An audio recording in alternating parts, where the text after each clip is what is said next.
You're listening to Horror Movies and Shit with your host, Pedantic Jim and Pretentious Mark.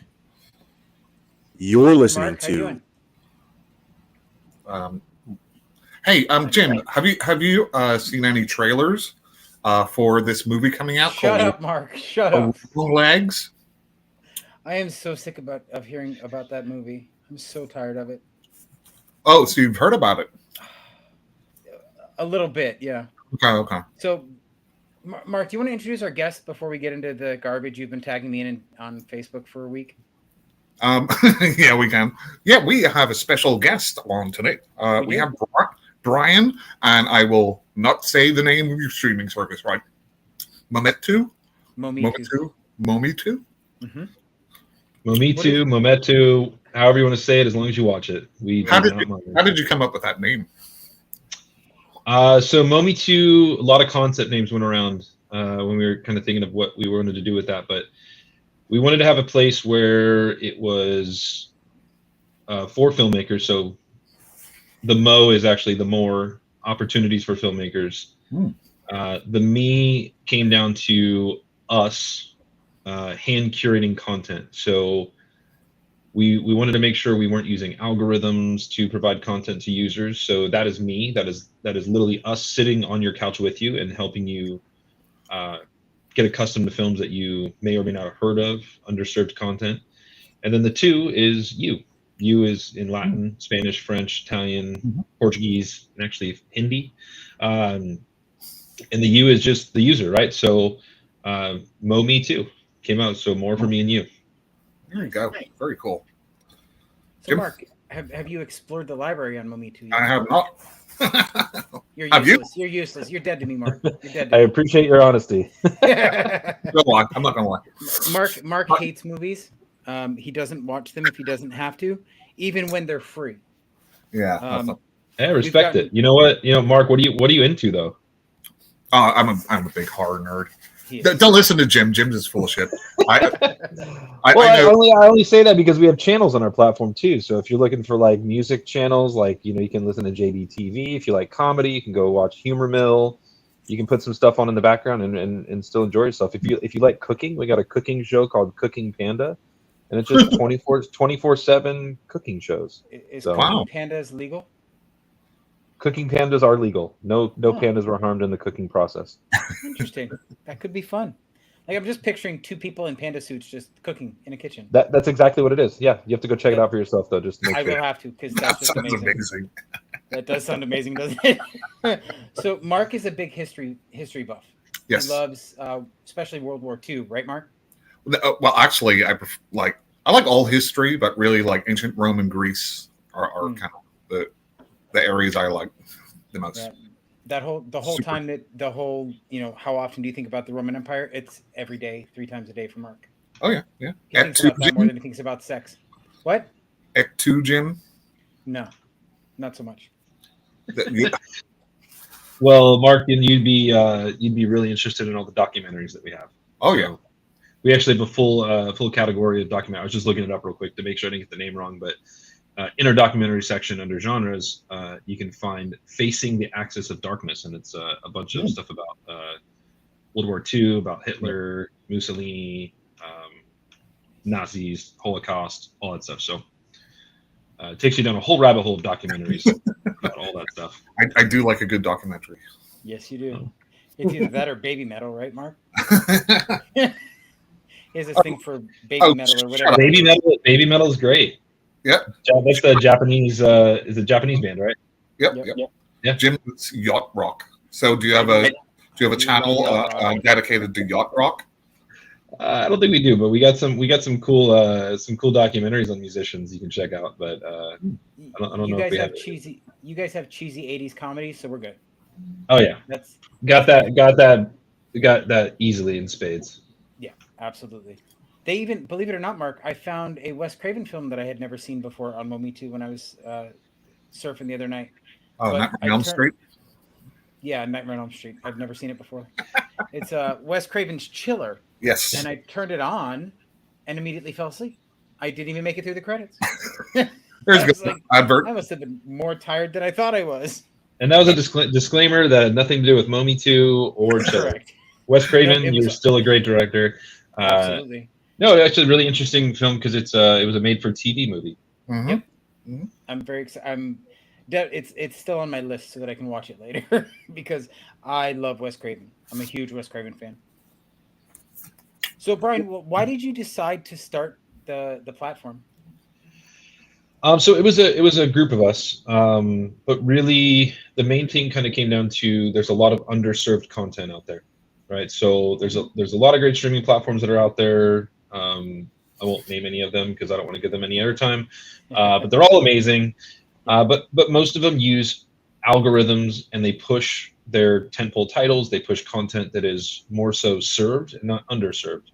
And actually, my father was a director producer when I was growing up, and he made a lot of independent films and very low budget films. And so if those films were being made today, those are films that more than likely would not be seen on a large scale, nor given the limelight and all that stuff. So we decided to create a platform for that type of content. So we really support independent content. We support even international films that are just not served at a large scale here in the States. And then we do have a fair collection of classics just because we want to also bring back kind of the history of film as well and have that supported. So, but the main focus of Momi 2 was about independent content. You also support student filmmakers, right? Because you have a festival for those. Yeah, so that was again something that built off of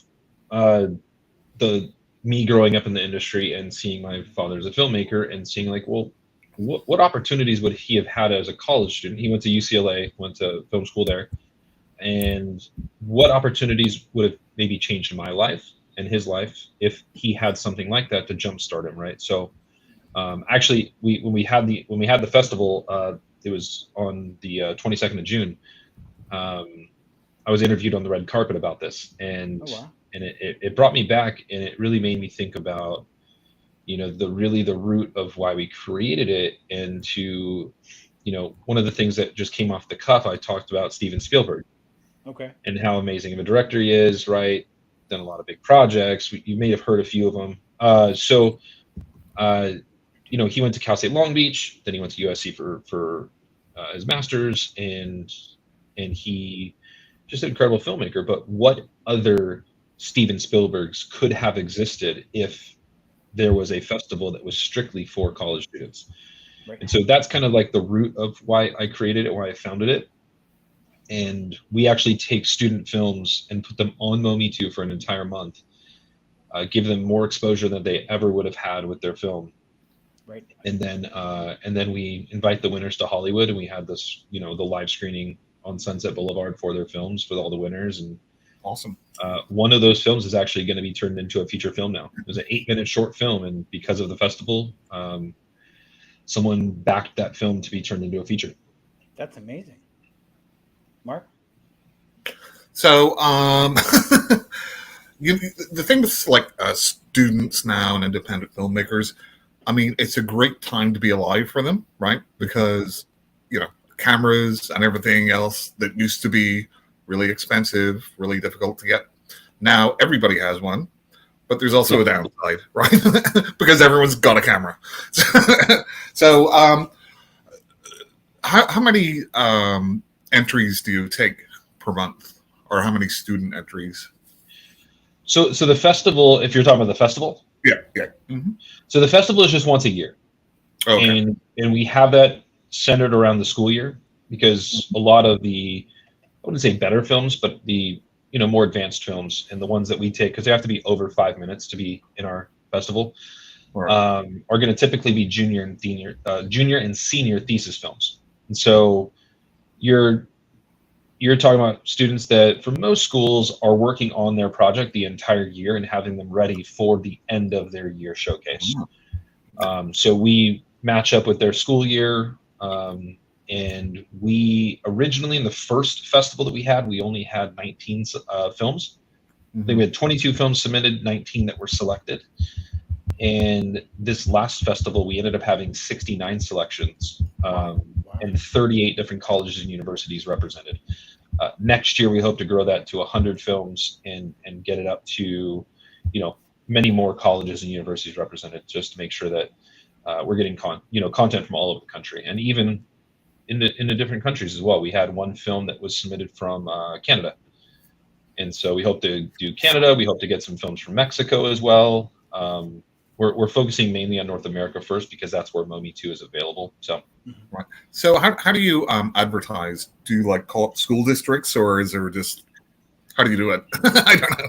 Well, yeah, no, it's for lack of a better term, it's guerrilla marketing, right? I mean, we're just out pounding the pavement without pounding the pavement because of technology. So, Virtual pavement. yeah, the virtual pavement, the AI pavement.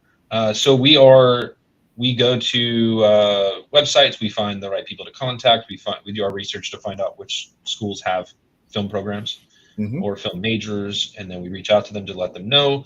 Some schools are more receptive than others. Some people just don't want to be bothered. That's okay. So then we go and use social media. So we've gone on to Instagram. We've built a decent little following for our Instagram account for the which is at Momi2 College Film Fest. So if you want to check that out. And we just start looking out for short films by students. We look at student showcases, follow schools that have, again, most of the film schools have accounts or film clubs that have accounts. Wow. And we just start reaching out to them and messaging them and letting them know, hey, we got this festival specifically for college students, only for college students. And your film's going to be seen by more people than you ever could have imagined it being seen by. So plus, this past year, this second festival, we had Vizio on as a judge presenter of Best Picture, and also one of their VPs was one of the Best Picture judges as well. Wow. Yeah, so we had some really cool prizes. I think that helped definitely entice people to enter, because we had some really cool sponsorships. Like all 7 category winners took home a cash prize at between $250 to $500, depending on the sponsor. The audience award took another $500 home. The producer's pick, which is the film that's getting made into a feature film, took home that prize, which is incredible. Wow. And then Best Picture not only won a Vizio 65-inch smart TV and soundbar, but they also got a brand new Blackmagic 4K Pocket Pro. Oh, is there like a age restriction on this? Could I put one in? You just have to. It has to be. No, there's no age restriction, but it has to be a film made while being a college student. So we accept films up to 2 years post grad, but the films have to be made while the person was a college student. So if you wanted to go back to take some local courses at your local JC just to be a student, and then prove that you made the film during school, then yeah, we can do it. At least I'm allowed near colleges. Jim? See, this whole time you kept saying Vizio was a presenter and that their VP was there. And I work in IT, so you say Vizio and I'm thinking Microsoft, because I use Vizio all the time to draw maps and stuff at work. I'm not thinking about the TV. No, yeah, different Vizio. Yeah, I got that when you said they got a free TV. That's when I went, oh God, I'm around computers so much. Yeah, but next year, so we plan to add more sponsors, a few more categories maybe, and just keep scaling it to where we can reach more students, give them a platform. We share the data with them as well. So once their film is, once it's up, if any of them ask like, hey, how many times has my film been seen? Where is it being seen? What's the completion rate on it? We can give them all that data in real time. And they can use that as part of a way to get into grad school or whatever. And so Mark, you don't know this, but Brian, you're also willing to help other people. Like I know an actress that is filming a series right now, and you gave her some really great advice that she was very thankful for. So, you're not just, you don't just help students. You, in general, you seem like a really decent guy, because she speaks very highly of you. I think that's pretty awesome. I appreciate that. I don't know who you're talking about, but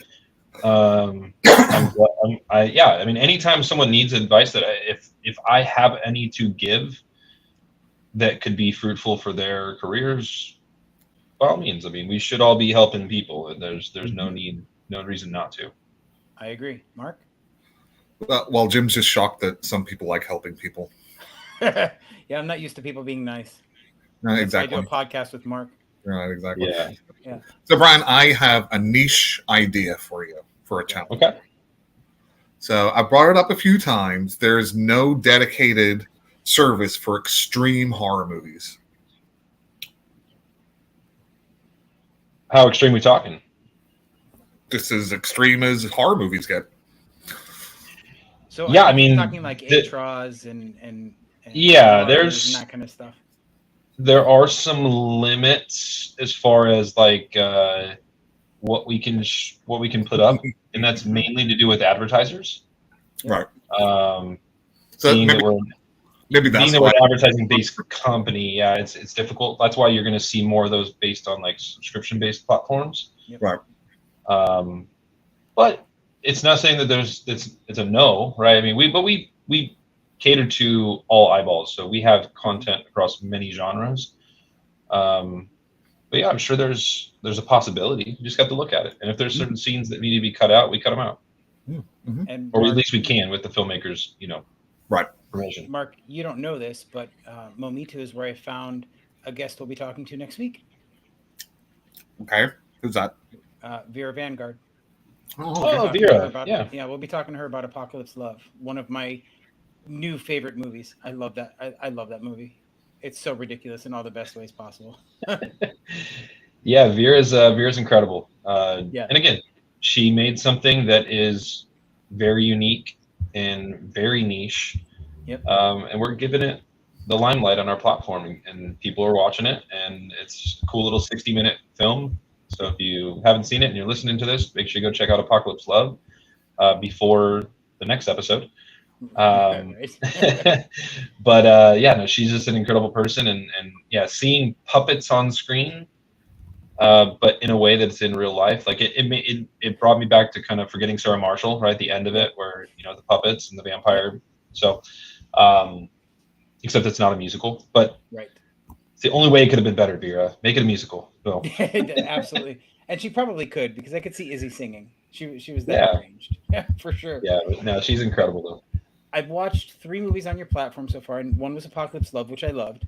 Mhm. I watched The Box. Actually, I take it Yep. back. That's 4. Watched The Box. I really liked that one. I thought it was very interesting. I was surprised by how intense it stayed, given it was one person in one location for most of the film. Yeah. Then I watched Mermaid Down, which was okay. Mhm. The story was a little weird. I'm not gonna lie. It seemed like parts of it were forced, but it wasn't a terrible movie. It was interesting to watch. I watched the whole thing. I didn't turn it off. And then what was Open 24 Hours, which was great. Yeah. I absolutely adored that one. Mark? Not seen it. So how do you source your films, and how does all that work as far as getting the films on your site? Well, most of that is going to be just relationships in the industry. So I've gone to, I'm looking up all the badges that I have right here in front of me. I keep all my badges from all the conferences I go to. But I go to conferences around the world and speak to different distribution partners and different filmmakers, and just try to source content that makes sense for our platform. Yeah. So we started out initially with, I think, 3 to 4 distribution partners, just kind of more bigger collections of independent content, classic content, just to kind of get started. And then over time, depending on what's been kind of more popular, we've been adding things as we go. So today we've built up, I believe, 13 or 14 different distribution partners now that we work with that source content. So they kind of do some of the work for us. Being that as of now, we focus mainly, like I said, on independent content, but we focus on content that is not necessarily the newest, freshest, brightest, right? Like we're looking at content that's maybe been on the shelf for a year, 2 years. We do have some stuff that's newer though, like he was talking about The Box. We also had another one that we brought on brand new, exclusive to our platform at the time. Was one was The Box, one was Bitter Tooth, and another one was called Stupid Games. Stupid And Games. so- I've seen. Yep. So there's Tried 5. that one. Yep, there's 5. Who knew? You watch movies a lot more than I do. Look at that. Right. Well, it's still new to me. But yeah, but we have content from, again, all around the world. So we were able to work with partners that work with companies in all over Asia. I think we have 13 different countries and cultures represented in Asia alone. Work with people that source content from Africa, especially like Nollywood and stuff from South Africa. People that work with content providers in the UK and all over Europe. So we just kind of diversify things as we go, and then kind of see what's working and bring a little bit more onto that, and look for different providers that have that type of content. Here's another idea. Sure. So I always wonder, right? So growing up in the 80s, right? VHS, big thing. VHS, stop, DVDs, etc. Right? Mark, So- Remember those? hang on. You Jim, said Jim, 80s, shut up. Mark? This is not the 1880s we're talking about, right? Yeah. Yeah. Thanks, Brian. Okay. No. So there's a number of movies which I really, really love growing up, right? And watch them VHS, but they never got a DVD release or a Blu-ray release or anything Mhm. like that. It would be great to have something that hasn't got like a physical release in, since maybe VHS times. Yeah. I I don't know how you do it, but No, we have some of that content, so we do have stuff like that. Again, you just have to look through our classic content, and you'll see it. It hurts me to say 80s is classic, but it is kind of getting there, right? So, it is. Yeah. Yeah, it's there. I was born in the 80s, so I guess I'm classic as well. Yeah. But yeah, no, it is a thing where we do have that kind of content. We have content all the way back to the 1920s. We have the original Nosferatu on our platform. Yeah. Oh, excellent. Yeah, so we have stuff from all the way from the 20s all the way to today. So really, a whole decade of content. Or not, sorry, a whole century of content. Yeah. Multiple I decades. knew what you meant. Jim, what's your favorite 1920s movie? Well, I would say Dracula, but that was 32, wasn't it? Mhm. Honestly, the only one that I can think of off the top of my head that I would have seen would probably be. I don't even know. I honestly don't know. I As don't you, know. as you can see, Brian, Jim is a master of movie watching. See, Mark likes to pretend that he has all of this vast knowledge, and really he's just got an encyclopedia of horror movies sitting in front of him. He's flipping through the whole time. That's what that whole tapping noise you heard was. It's why he's not on camera. It's why he's not on camera. So he has Google up and he's searching things as we Yeah, go. exactly. Yeah, no, I'm with you. I have somebody that knows a lot, and I just keep asking them questions. Yeah, exactly. His wife's standing off to the side writing things on a whiteboard for him. Oh God, G would not be the person to ask. But My wife's the sort of person who, like, we'll go to the movies or we just watch a movie and neither one of us has seen it, and then she keeps asking me questions. Hey, what's going on? Like, I don't know. I'm watching the same movie as you. I haven't seen it. Ray does the same thing. It drives me insane. So, Brian, what are your favorite kind of movies? Gosh, I love so many different types, but if it's me personally watching, Yeah. just myself, Yeah. I'm gonna get into more of like war type movies. So you're looking into Troy, The Last Samurai, Braveheart. I like those types of films. Oh, so My it's like favorite epic film battles. that's kind of like my go-to, which is kind of my guilty pleasure. I haven't seen it in a while, but Avatar. I loved Avatar. Okay. No matter how long it is, I just really enjoy that film. You're talking about the M. Night Shyamalan Avatar, of course. No, nobody loves that movie. Nobody. Not that one, but that one's good. But the James Cameron Avatar. But usually, if it's my wife and I, we're not usually watching too many movies. If they are, they're going to be more comedies, rom-coms, stuff like that, and some dramas. She's getting more into like crime dramas and thrillers now, which is great. But I think that's because of the shows we're watching. So we mainly watch shows together. Gotcha. We're watching a lot of crime dramas, a lot of, Apple had last year we loved all the shows that came out on Apple. Yeah. So we were just dedicated to that platform mostly as far as shows. But yeah, it just depends on what kind of mood I'm in.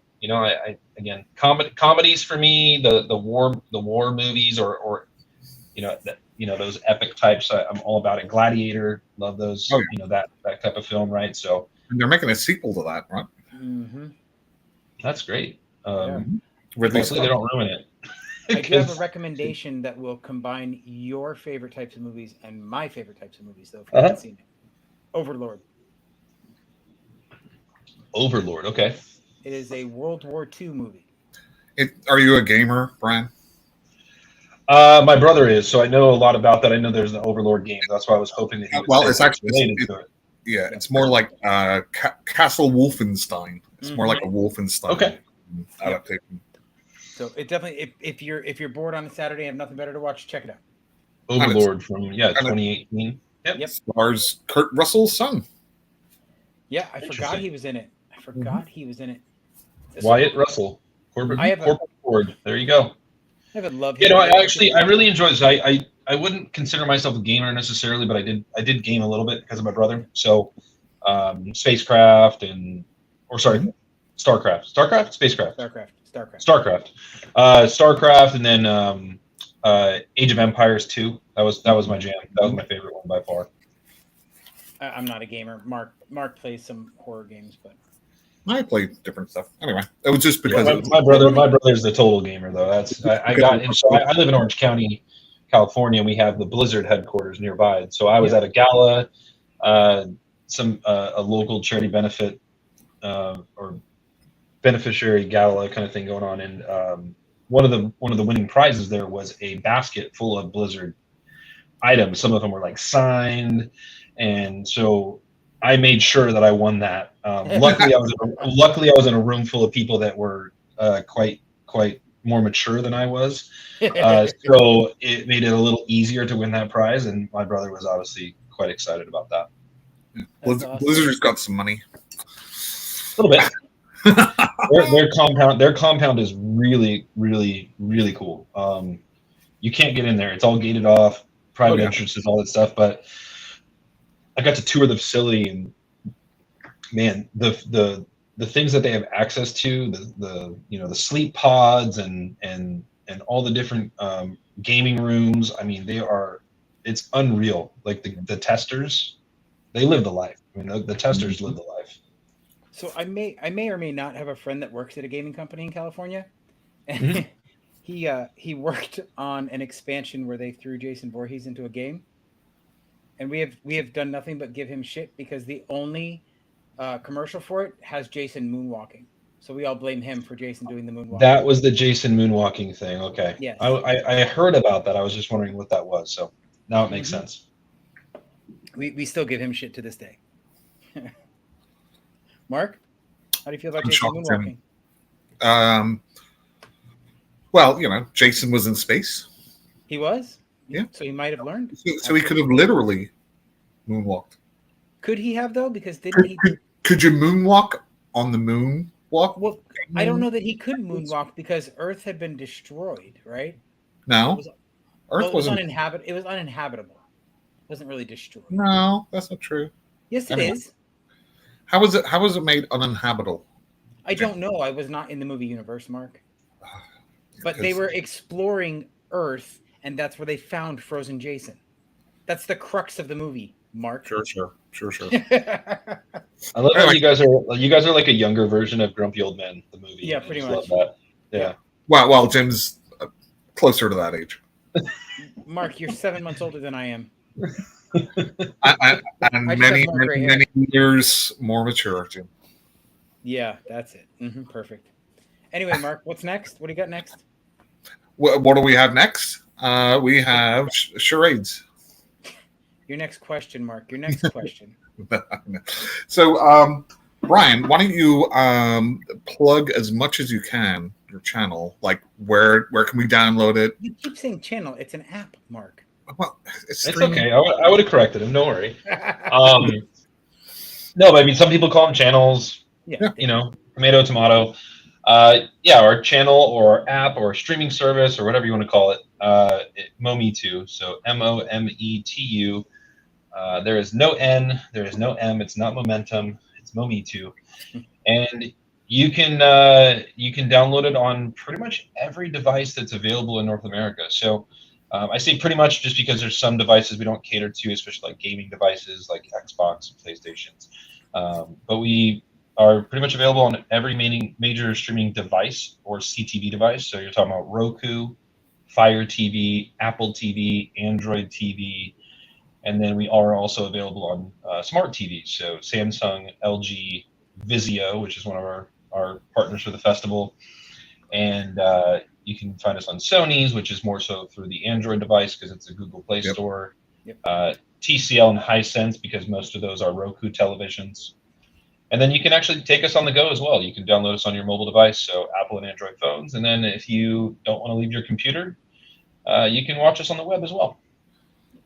So you can go to, if you ever have a question about it, you can go to momi2.com and find that out. So if you go to our website, you'll see it right there in the front page there that shows where you can download us. That's mometu.com.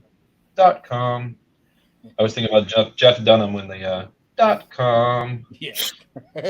I will definitely be downloading to my smart TV. You will not. I will.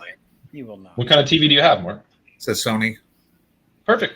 Yep, Yep. we are available there. The Samsung TVs, sometimes it depends on the device for some reason because they have different operating systems within the Samsung TV. So the Tizen operating system can be, sometimes the older ones aren't compatible.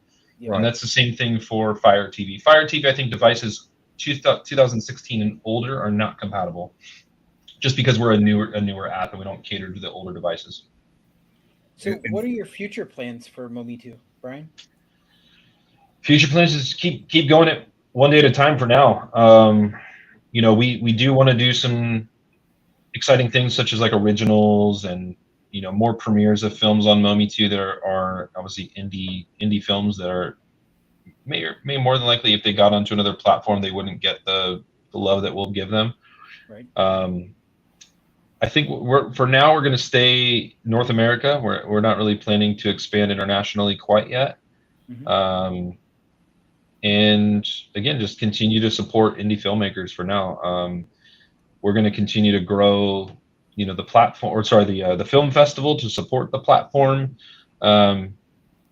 Because as we obviously help all these filmmakers, all the films are on Momi2, so that's obviously where you'd have to watch them as well. So hoping that draws some eyeballs, obviously, to help, have their films be seen a little bit more. One of the cool stories we had from the festival recently was one of the girls was from Puerto Rico, and so she got to share her film with her family and friends that lived in Puerto Rico, even though she was going to school in Los Angeles. So pretty awesome that we were able to do that, and so she was able to share it without having to, here's my link for YouTube every time. She was just able to really just say, here, guys, go here on social media and download this app, and you can watch my film and as well as many others, right? So That's awesome.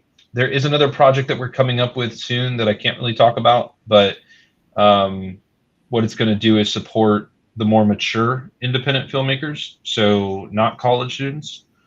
That'll be a really exciting opportunity to potentially open up the kind of the floodgates to be able to make more films of those, like take those ideas and turn them into features. Nice. Mark? Yeah, I'm just actually looking at all your movies right now. Hey, Jim, you'll be happy to know. Yes. I see Phenomena on there, the classic Dario Argento movie. God, I fucking hate that movie. Have you even seen Phenomena? I tried 3 times and fell asleep Right, so you haven't. every single time. You seem to do that a lot, Jim. Maybe you have I do. narcolepsy.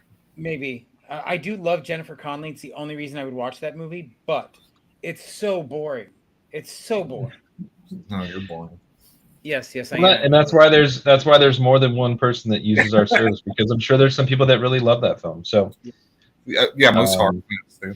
Yeah, and then there's hacks like Mark who just praise it because it's been praised before. Just dry your eyes there, Jim. Okay. Sorry, I'm totally going down the rabbit hole of looking at these movies. Jim, why don't you go ahead, because I'm kind of. If you could work with one director on your platform, like to bring a spotlight currently, who would it be? wow. And I'm talking like That's- all time, and any of your favorite Yeah. directors. The thing is that like, so there's so many amazing, incredible directors out there, but Mhm. like the reason we made Momi2 was not for that reason. Right. Like, we want to bring light to the directors and filmmakers that are not known. Right. So like, we could work with a James Cameron or a Martin Scorsese, but it's like Guillermo del Toro, right? Like, we could work with these people, but they're already established, right? So like, they don't need more. Like, if they're gonna bring more light to Momi2, that'd be great, right? Like, if they were to make a film and just to have a project be an original for us, but like, part of our concept for making originals, we don't want to work with established filmmakers, because the whole point of Momi2 is being like a jumping point for some of these filmmakers, right? So, case in point, we have a movie called An Electric Sleep. Okay, and I was just on a podcast about this with those filmmakers about 6 months ago, but they're just releasing this stuff now, so I just saw it recently. But the filmmakers of An Electric Sleep, they made this film for like $13,000. It's a black sci-fi thriller, and they made this film for 13 grand. They shot it over like 13 days, but it wasn't consecutive because some of it was during COVID or whatever. So either way, they made this film, they edited it all themselves, and they had this finished product, and they didn't know what to do with it. And so they went to a distribution company. They said, oh yeah, we can definitely work with you, no problem. They gave them a 3-month agreement, say, hey, let us sell your film for 3 months. And they couldn't sell it.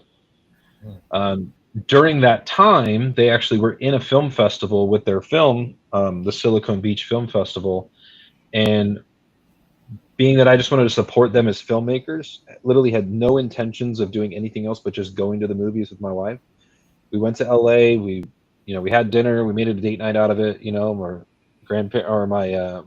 My in-laws watched our son and had a date night, watched a movie, did some drinks on the rooftop. We had a blast. We don't really get out and do that very often anymore.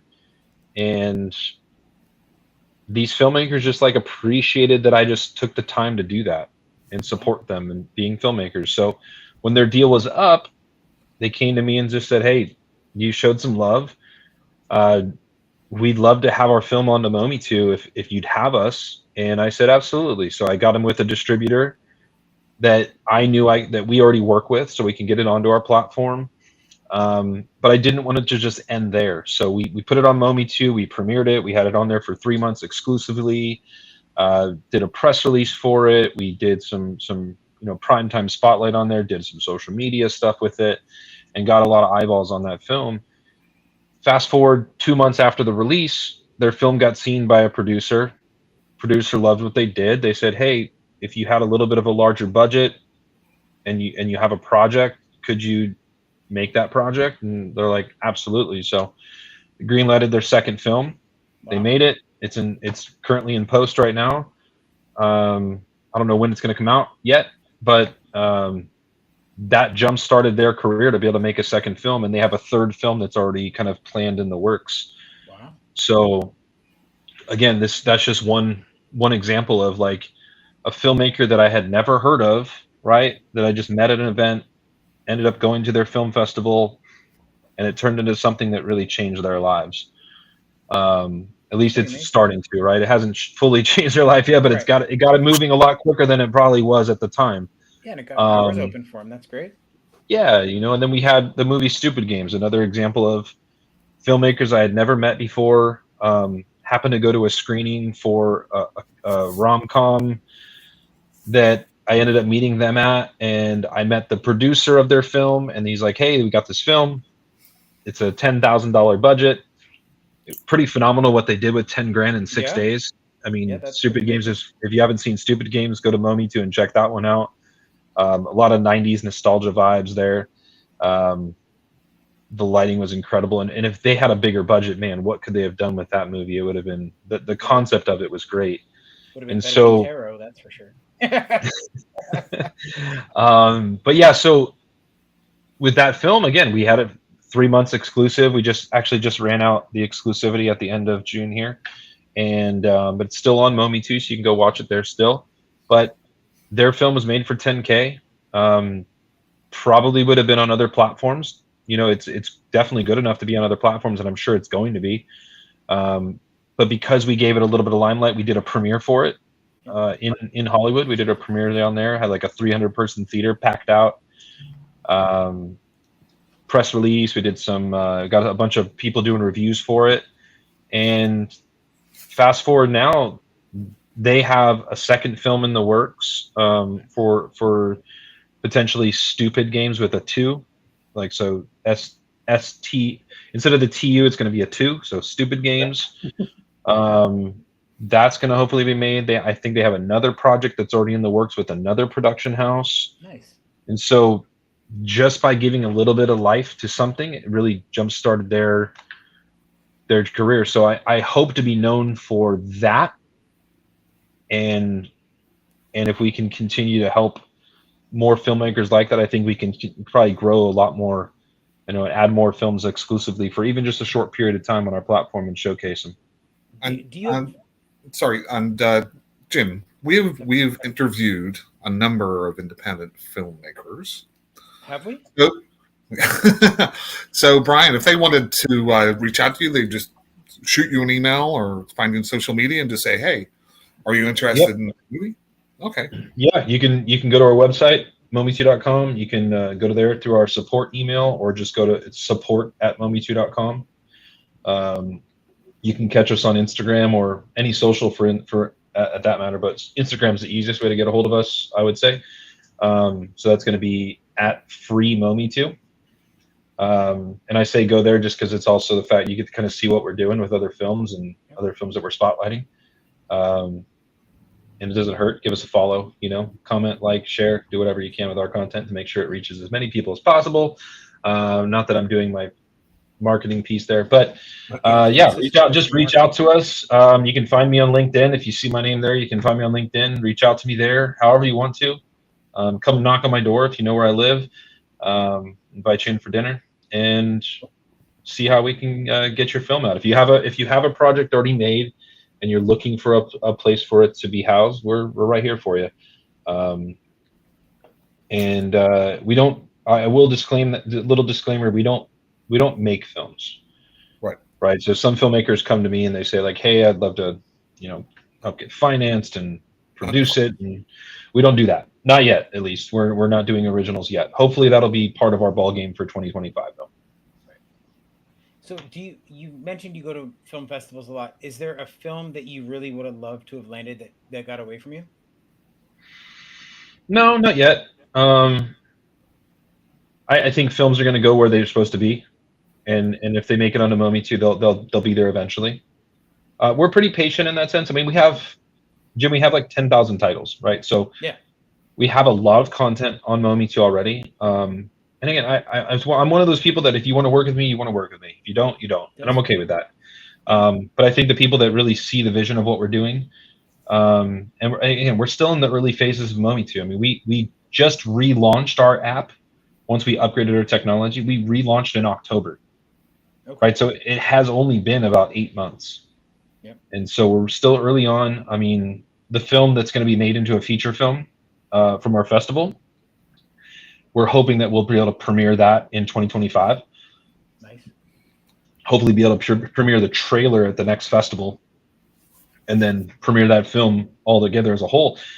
But that could potentially lead to a new film being made every year that's a Momi2 original just from the festival alone, right? And then hopefully from this other idea that I have as far as helping other independent filmmakers get their films made, we can do the same for them, right? So I hope that leads to more filmmakers excited about Momi2 and saying like, hey, these guys are out here for the little guys. We're out here for the indies.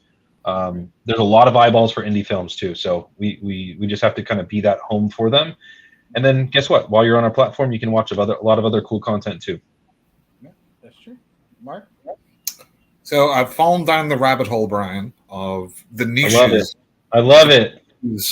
Part, which is amazing. Just looking at him, like the Crouching Tiger one with Sonny Chiba against Jackie Chan. Awesome. Yep. The Relentless Drive. Jim, you're a big sports fan, right? So Yeah, there's totally. documentaries there about Kaká. Yep, Kaká. Yeah, he plays From soccer for Brazil. Orlando Yep. City. Those are awesome football players. I'm Oh, yeah. from the Great Yeah. soccer players. I'm from the UK. The Relentless Drive section is really cool. You got a lot of really cool sports documentaries there. And what's great too is like I like watching like movies from different countries, right? Just to check them out. You have the entire channel for Mongolian movies. Never Yeah. seen a Mongolian movie, so I'm definitely going to check one of those out. Yeah, we have. I mean, like I said, we have 13 different countries or cultures represented in just Asia alone. So That's awesome. Korea, Mongolia, Japan. You have a whole tab for Asian cinema if you just want to kind of peruse through that. Mhm. Chinese cinema, Hong Kong, Bollywood. Gosh, I believe we have stuff from Pakistan. We have stuff from Cambodia, Philippines. There's a few more I'm forgetting, but either way, we have a lot of great content from all over the world. Excellent, Jim. Yes, Mark. Questions Just for you. for me? Yeah. I'm not. Look at Cooking Panda. Sorry, go ahead. Is there anything to ask you guys a question? I'll put you on Yeah. the spot. Is there anything as you've kind of perused through Mummy 2 and Mark, you're just doing it for the first time, which I love that I'm getting that experience in real time. Is there anything you see that or that you don't see? Like things that are like, hey, I actually would kind of like to see a little bit more of this. Jim, you can answer first, as I'm still brass. My answer is going to be pretty much the same, no matter what. I would love to see, and it's going to sound un-PC, and I'm sorry, it's just because it is what it is. Everybody supports LGBTQ cinema in June, but you get 1 month out of the entire year. Mhm. I mean, and then that's it, and then they Yeah. just sort of sink into the depths. I would love to see more of a spotlight on that area. Yeah. We do support LGBTQ content year round. Yep. That's actually why we've chosen not to have a monthly celebration of that first and foremost. Yeah. But the second, it's also why we don't like have it as a specific category, Right. like that's just niche LGBTQ, because like we do have LGBTQ content. We just did a spotlight on Steve Buscemi's film Parting Glances. Okay. Yep. So great LGBTQ movie. Yep. Or as my friend over at Reverie likes to just say queer. Just stop saying LGBTQ alone. Just say queer content. And it's a lot less. It's a lot less letters, easier to say. So Yeah. Damien will be really proud of me for saying queer on a podcast. So There you go.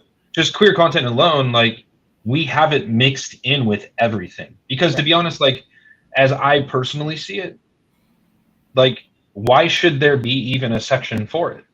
I agree. Right? Like we do have like and people will come back and say, okay, well you have black cinema in there. It's like, well, we do, but it's also because that's a different level, right? Like there's black queer people too, right? So it's like so we have black cinema because that was a very big stepping point for just filmmakers or just people in general in the States, right? There's obviously a lot more history with that that we won't get down that rabbit hole. But either way, we have it mixed in with all of the genres. Right.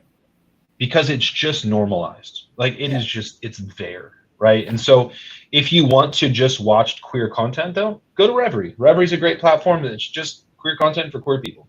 And so that's fair. So, and it's not just that. Like Mark will attest to this, but my big thing is it should just be, it is what it is, right? I don't need to stand out. And I'm sorry, my dog is going nuts for some reason. Can't hear him. Okay, good. It should just be normal, right? I should just find out, oh, this is, I read a book I'd actually avoided for a couple of years, and because it was marketed as YA, and I don't generally like YA stuff, but it turned out to go a lot harder than most YA books. But at the end of the book, you find out that the two main characters are queer. And I was like, I love the fact that I went the entire book until the last chapter and didn't know this. So I think I like I should be able to swap out the main characters. It doesn't matter if it's a gay couple, a lesbian couple, a straight couple, and it should not change the movie at all, in my opinion. Yep. That's what So- I want to see. So I have an idea. Oh God, Mark. Uh-oh. Mark found you. So you know what I think would be awesome? And I don't know if any other streaming service has this, but you know, like you go into Excel and you do a filter by, right? So it'd be great to say, hey, I'd like to watch a horror movie, right? And then it gives a Mhm. list of different countries or, you know, the rate, like age rating or whatever. And then you could just go through and like pick. That's probably a lot of work just for me. But you know, it's like I would like to watch Mongolian like movies. Yeah, right? I mean it's Like a it's horror. a lot. It's a lot more. Well, I would say it's a lot more difficult to do on an app, right? It's easier to do on a web. Right. Like we could create drop down menus and all that stuff, and Right. and so it's a little more difficult to do on an application. As far as like being on your television and stuff, because you're also working within the OS of, Yeah. Right. of that device. So they just may not support it. E- even if I could do it in your website, and you could do it like in my head, you could do it all different ways. I'm a big Spencer Tracy fan, right? So I'd like to start with Spencer Tracy and then maybe move through, hey, the genre and the decade or whatever. Yeah. So just different. I get like- what you're getting at. I'm picking up what you're putting down. Yeah, no, I think that's a great idea. Again, it's the implementation of that and making sure it's something that's even doable. You know, within our search function, you can look up a certain actress, actor, director, right? So as long as they're within the metadata that we provide, you can search them up, and then it'll give you content that's only made by them, right? So if you search Wes Craven, we have one film by Wes Craven, and it's there, right? But if you look up like Tom Hanks or you know, we have Of Mazes and Monsters. If you look up Angelina Jolie, we have True Women, right? So like you can go down this rabbit hole, and what's the cool thing about that is that when you click on the title, especially when you're on web, like it doesn't really do it on the apps, but when you're on Right. web, it'll also give you recommendations based on what is the top genre that's within the metadata field. So like for instance, I just clicked on a movie called Search Out. Search Out is a South Korean white knuckled thriller is what it's called, white knuckle thrillers. Mhm. And so it's giving me other white knuckled thrillers, but then it's also giving me recommendations based on films that are similar to that, right? And so we only have this recommendation built in when you're within a title and you kind of see other things. Now, on an app, because of the OS that it's on, like Roku or Fire or whatever, it limits us within that. So you have to actually watch the film first and get to the end, and then it will give you that opportunity to kind of see things that are similar. And other platforms are very similar in that aspect, right? Yeah. So And that's there's- the only time that we have recommendation stuff built in, to find stuff that's kind of similar but different, but also similar. And then also, depending on if you created an account or not, it's going to keep track of like a little bit of your watch history and kind of build a little bit of a portfolio for you or profile for you. But we try to have most of our discovery become stuff that you're not used to trying to find, right? Like Jim loves horror films. Yep. I would love for him to open up Momi2 and be like, AB negative, what is this? Right? And then click on it and be like, oh, it's a British crime drama, like thriller kind of thing, but it's made in the UK. This is something I normally would never have watched, but let me give it a try, right? And it just becomes, and all of a sudden, Jim's just this like 3 months later talking about all of these British crime dramas just because he's gone down this rabbit hole, right? Yep. That's what we're trying to do, because if Jim loves horror, easily can click on genres, go to horror, boom, he's in his world. That's great. Do that. But I want to introduce you to worlds that you're not currently in. You mentioned thrillers, and I have to tell you about one of my favorites that is so hard to find. But Mhm. if you and your wife ever get the chance, look up 1991's Deceived with Goldie Hawn. Amazing movie. What is it called? You're kind of light on the volume right now. It's Deceived with Goldie Hawn from 1991. One of my favorite thrillers ever. And we don't have it, but No, it's, I'll look it up. The only place I've seen it is you can buy it, a physical copy of it on Amazon. I've not seen it streaming anywhere. Yeah, it's tough in that sense because 1991 Prime Video. So this is where we get into the Mark mentioned earlier, like about getting certain content, right? Types of content, and this comes down to the people that own that film, right? So distributed by Touchstone Pictures, it's a Walt Disney Studios motion picture. So this more than likely, it doesn't give Disney Plus as an option, which is really strange. But maybe because Touchstone is still kind of involved in it, I don't know the inner workings of this agreement. Yeah. But someone owns the rights to this film, and someone is honestly saying like, "Hey, we only want this available for what's called TVOD." TVOD is rental or purchase. Gotcha. Transactional VOD. So then you have SVOD, which is going to be the subscription-based stuff, and then you have AVOD, which is us, Right. advertisement-based video on demand. So, or as some people call FAST, free ad-supported television. So, yeah, I mean, unfortunately, like, and again, this is the kind of the cool thing. So I think we were on Monday, we were talking to Padraig Reynolds, the director of Open 24 Hours, was on our live at the Momi 2 Horror Mondays, and we looked up. So I'm gonna pull up IMDb Pro, and I'll pull up this film, right? So you're looking at we pulled up a few different films. And we're like, hey, this would be kind of cool, like if we could get X, Y, and Z film onto Momi 2. And so what I can do is I can actually go in here, find the distributor, and be like, hey, it's Buena Vista Pictures, which is Disney. Hey, Disney, I'd love to have this film on Momi 2. I can call them and be like, what would it take to get it on there? Right. So I have the access to do that kind of stuff. Yep. It helps in certain ways to be able to get some films, but then also the other way around it is that I know filmmakers that reach out to me, and I can just get them in touch with distributors that I know, A, that can get onto Momi 2, that I have access to, but B, that I know is going to help get that film out there to other platforms that are accessible to that filmmaker too, right? So I have several from the 80s that I would love to see, but that are not available, like Bad Dreams with Jennifer Rubin. Fantastic film. You can't find it anywhere. Really? And not even for rental? No, they have it that you can actually. I take that. Yeah, you can buy the DVD on Amazon, and that's it. That goes kind of back to my point about things that have kind of been lost, right? Yeah. They're not streaming. They're not on any unless you've got a VHS player. Can't find them. Yeah, and again, that's 20th Century Fox. But I'm getting Bad Dreams, right? You said? Yeah, with Jennifer Rubin and I forget the guy's name. Yep, Jennifer Rubin. Yep. So Bruce Abbott. Yes. Yep. Richard Lynch, Dean Cameron. So this is where it's really interesting. So that's when you get down to the rabbit hole of like who owns the rights to the film. Right. This is 20th Century Fox, but what's listed is actually Frankfurt, Germany. Oh.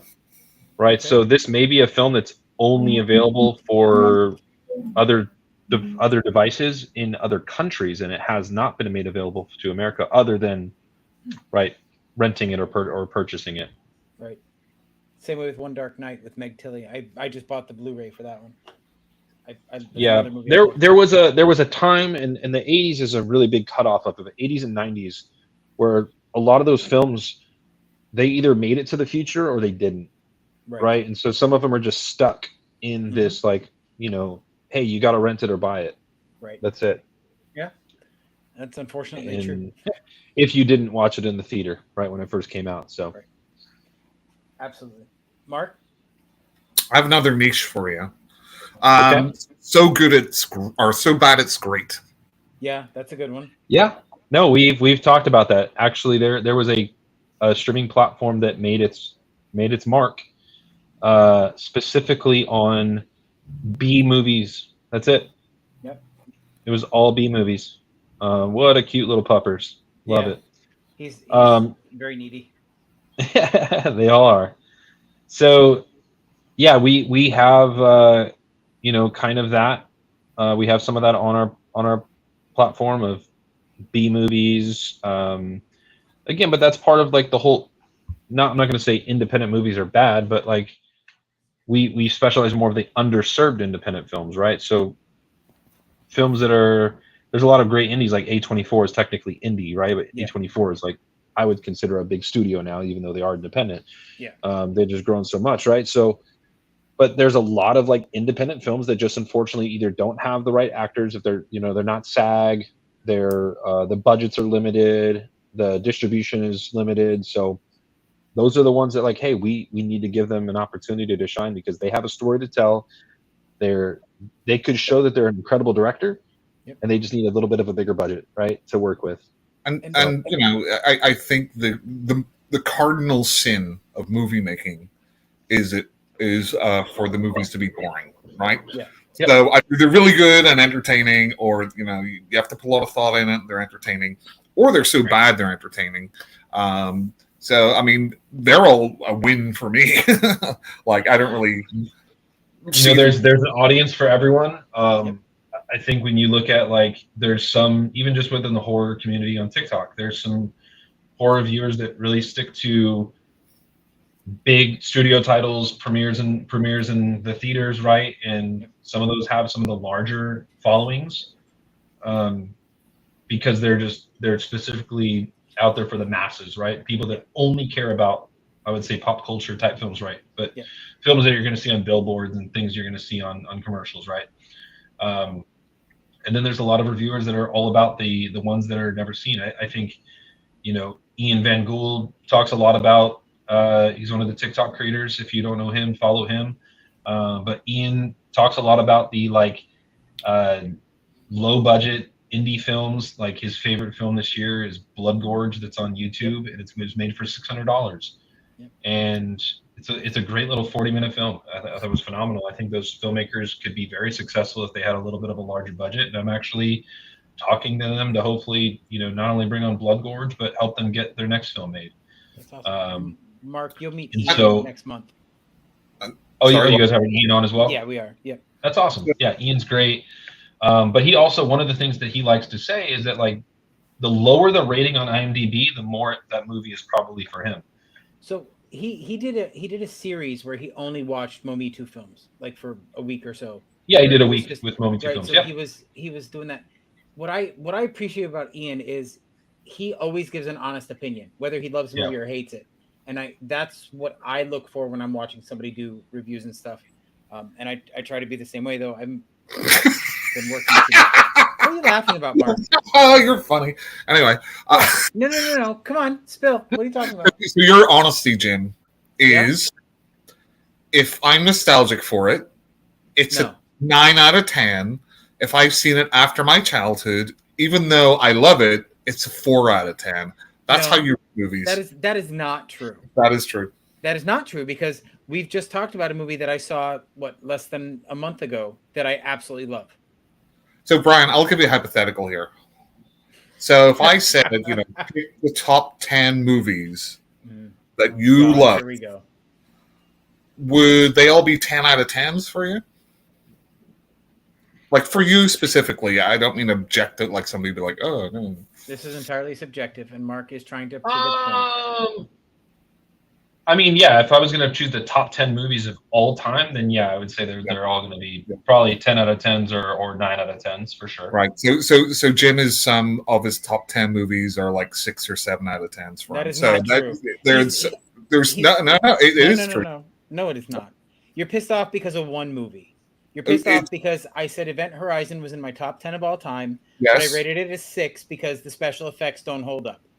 So so this is what I have to deal with, Brian. But this is the thing, Mark, that when you're like, you have the saying that one man's trash is another man's treasure, right? So to someone, a film could be a 10 out of 10. For someone else, it's going to be a 7 out of 10. And that's okay because as long as that makes that person happy while they're watching it, that's all that matters. It's just weird to me. It's like, take like record, like albums, right? Yeah. There's so many you've listened to. Probably your top 10 are all your favorite top 10, and you'd be like 10 out of 10. You wouldn't get a 6 out of 10 album on your top 10, would you? No, but are you telling me that every album you've ever listened to that's in your top 10, you love every song on that entire album? Yes.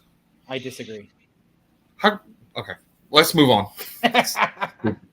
so stupid. I would kind of disagree with that because there's some songs on my favorite albums that I'm not into Right. every single one of them. Dude. But for the most part, the majority of the songs will definitely be Yeah, right. The But best, there's gonna right? be one that just either doesn't hold up or it just never hit the right chord with you or something like that. Like Event Horizon, it's a fantastic film. The acting's good. I love the story, but the CGI doesn't hold up over time. It was great in its day. And Okay. yeah. And again, everyone's grading scales is different too. Yeah. So exactly. you know, it could have been a 10 out of 10 for you when it first came out. Now it's more of a 6 out of 10. But that's also comparing it to technology from today. Right. That's like saying that Jack Nicklaus is not as good of a golfer as Tiger Woods is, and not as good as a golfer as Scotty Scheffler is. Technology, and again, I'm just a golfer, so I just use that analogy. But Yeah. golf has evolved over time. The technology, even the technology that greenskeepers use to cut the grass and to grow the grass and all those different things, right? Yep. There's a lot of factors for players today, and that they didn't have back in like the early days of, you know, or days that I started watching golf. But Jim, right, so filmmakers have way more access to technology. That's great, but the ones that have access to the best technology and the best editing rooms, right, they're going to make better products, at least from what we can see. They may not have a better writing, who knows? But Jim, Yep. sorry. Do all the practical effects in A Nightmare on Elm Street still hold up? The only one that sort of gets me is when the centipede comes out of Tina's mouth. Other than that, yeah, they do. They do, like his weird arm stretching thing and things. That like never looked great. So that's not a that's not something that would get So, worse over time. I kind of want to look back, Brian, with like So- indie and sorry, real quick, Tim. Indie and budget and success, right? You can have as you know, multi-million with great actors, a huge studio behind it, and they're fucking awful. So it's yeah, definitely Kevin Hart makes a lot of movies. Yes. Madam Web. I hear I haven't watched it, but Haven't seen it. that's awful. And I like what's her name, not Dakota Dakota Johnson. Johnson. No, I mean Snakes on a Plane was phenomenal. You're right. But the thing is, yeah, you're absolutely right. Like there's a lot of really, really, really high budget shit films, right? Like No way. because they had to pay the actor, they had to pay the director, which is a lot of what their money goes to, Yep. right? Marketing. Actors, director, and marketing. Yep. That's a majority of it. And you can get into set, but like the set location, you can use a lot of studios just film in studios now, and they just build everything, all set deck and all that stuff, right? Instead of actually getting out in the real world and doing things. And you take an independent filmmaker who's got $50K or less, and they know, hey, I have to stretch this budget as much as possible to make my film and make it as great as possible. I need to make sure my casting is on point. I need to make sure my cinematographer just cannot miss a beat because we only have 1 to 2 takes to get this scene done. Yep. We don't have the Top Gun money to, you know, I'm not sure if you guys are aware of this, but like you guys have all seen Maverick. No. Okay, so incredible seen film. You have not? No. You need to I've see never- that. I'm not a Top Gun fan. So It is so good. It is so good. But either way, there's a scene with Jennifer Connelly we were talking about earlier. But so Jennifer Connelly's in a scene where she is on her boat with Tom Cruise, and they're sailing. Right. They filmed it the original time that they filmed it. I mean, they filmed the whole scene on a boat in San Diego, in Coronado, like on Coronado or outside of Coronado, but either way, right there. And Tom Cruise did not like the fact that the sea was not choppy enough. It didn't make Jennifer Connelly look enough of a badass in that movie. Or in that scene, at least at that point, right? Like just sailing the boat. So what did they do? They flew everything and everyone up to San Francisco okay. and refilmed that scene. Huh. Okay, that's the kind of money that you're like, hey, I don't like how the scene was shot. Yeah. All right, let's go spend X number of millions of dollars more Right. and film this scene again. And it came out phenomenal. Don't get me wrong, but a lot of independent filmmakers don't have that luxury, right? They have 1 to 2 times to get a scene right sometimes because they're running out of daylight. The next days, they have to move to the next, set of pages. They have no time, and it just is what it is. Yep. And a lot of it is guerrilla filmmaking, right? There's no permits, no nothing. You just maybe try to get shots. True. Yep. No, that's actually so we have a film on our platform called Young G. So YOUN''G. Just released this year. You can find it on Momi too. And I was there. We like sponsored the bar for the movie premiere earlier this year. I think it was in February.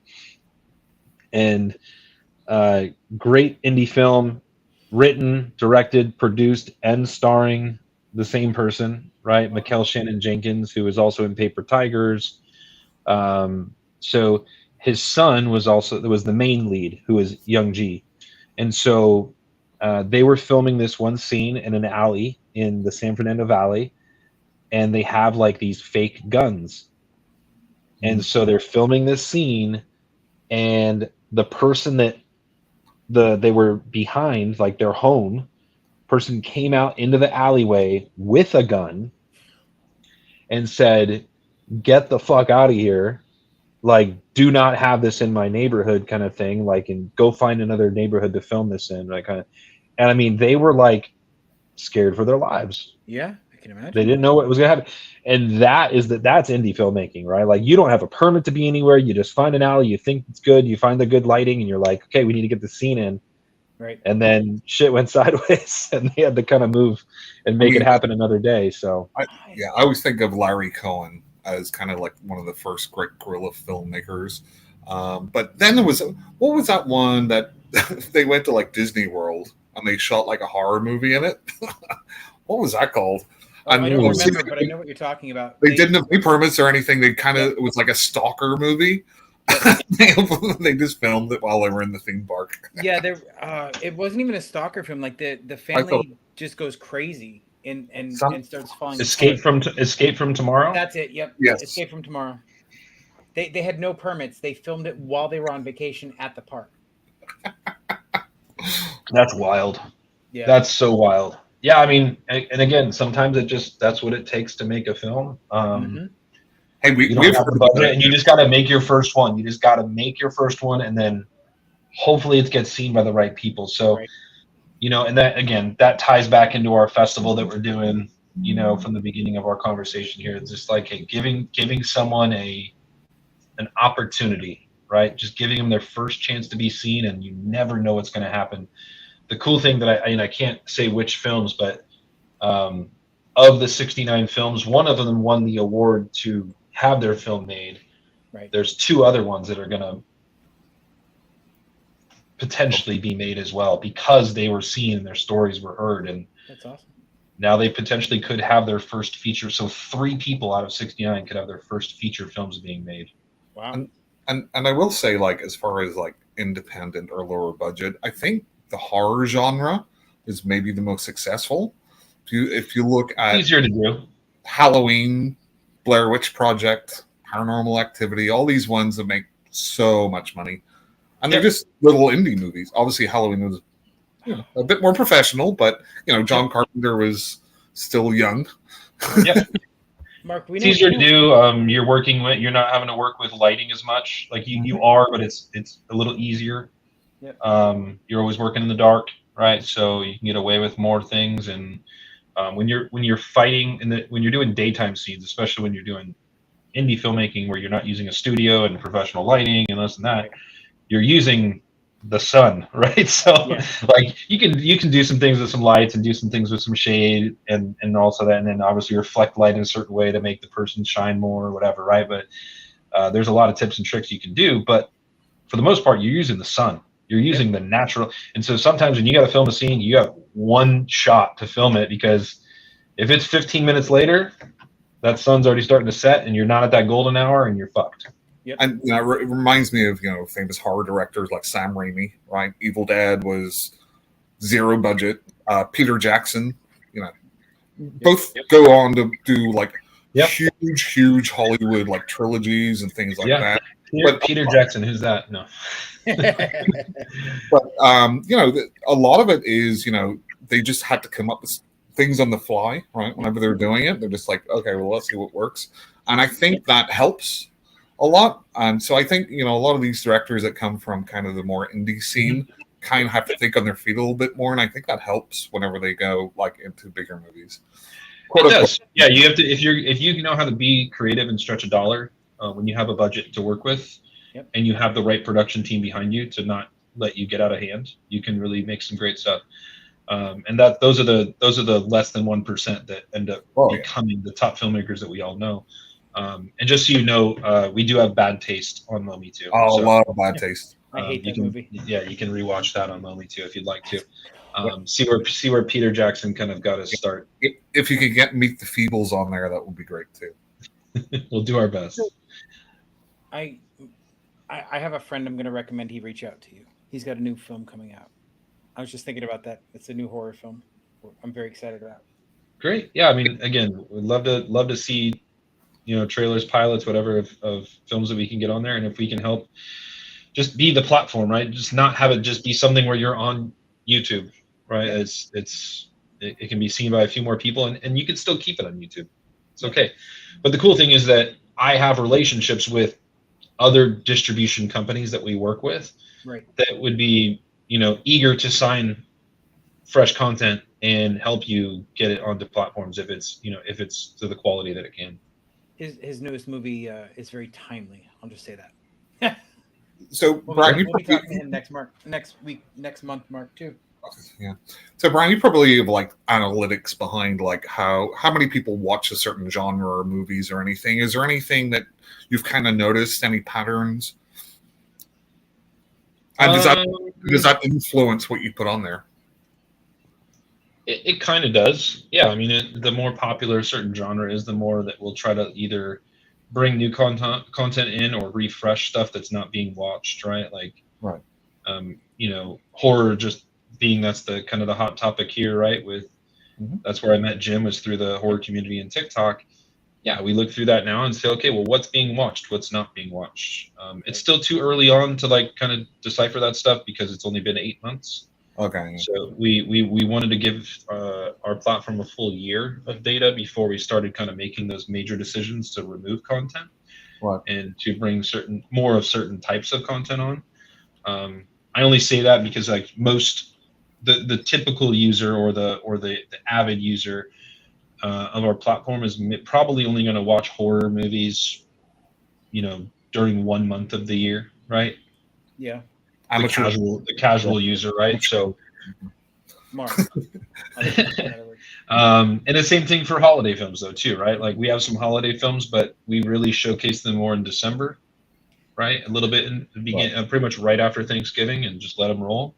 Right. But you know, we've only had one December to work with so far, so too little data, right? Like it's just not enough. Yeah, no, really, yeah. So.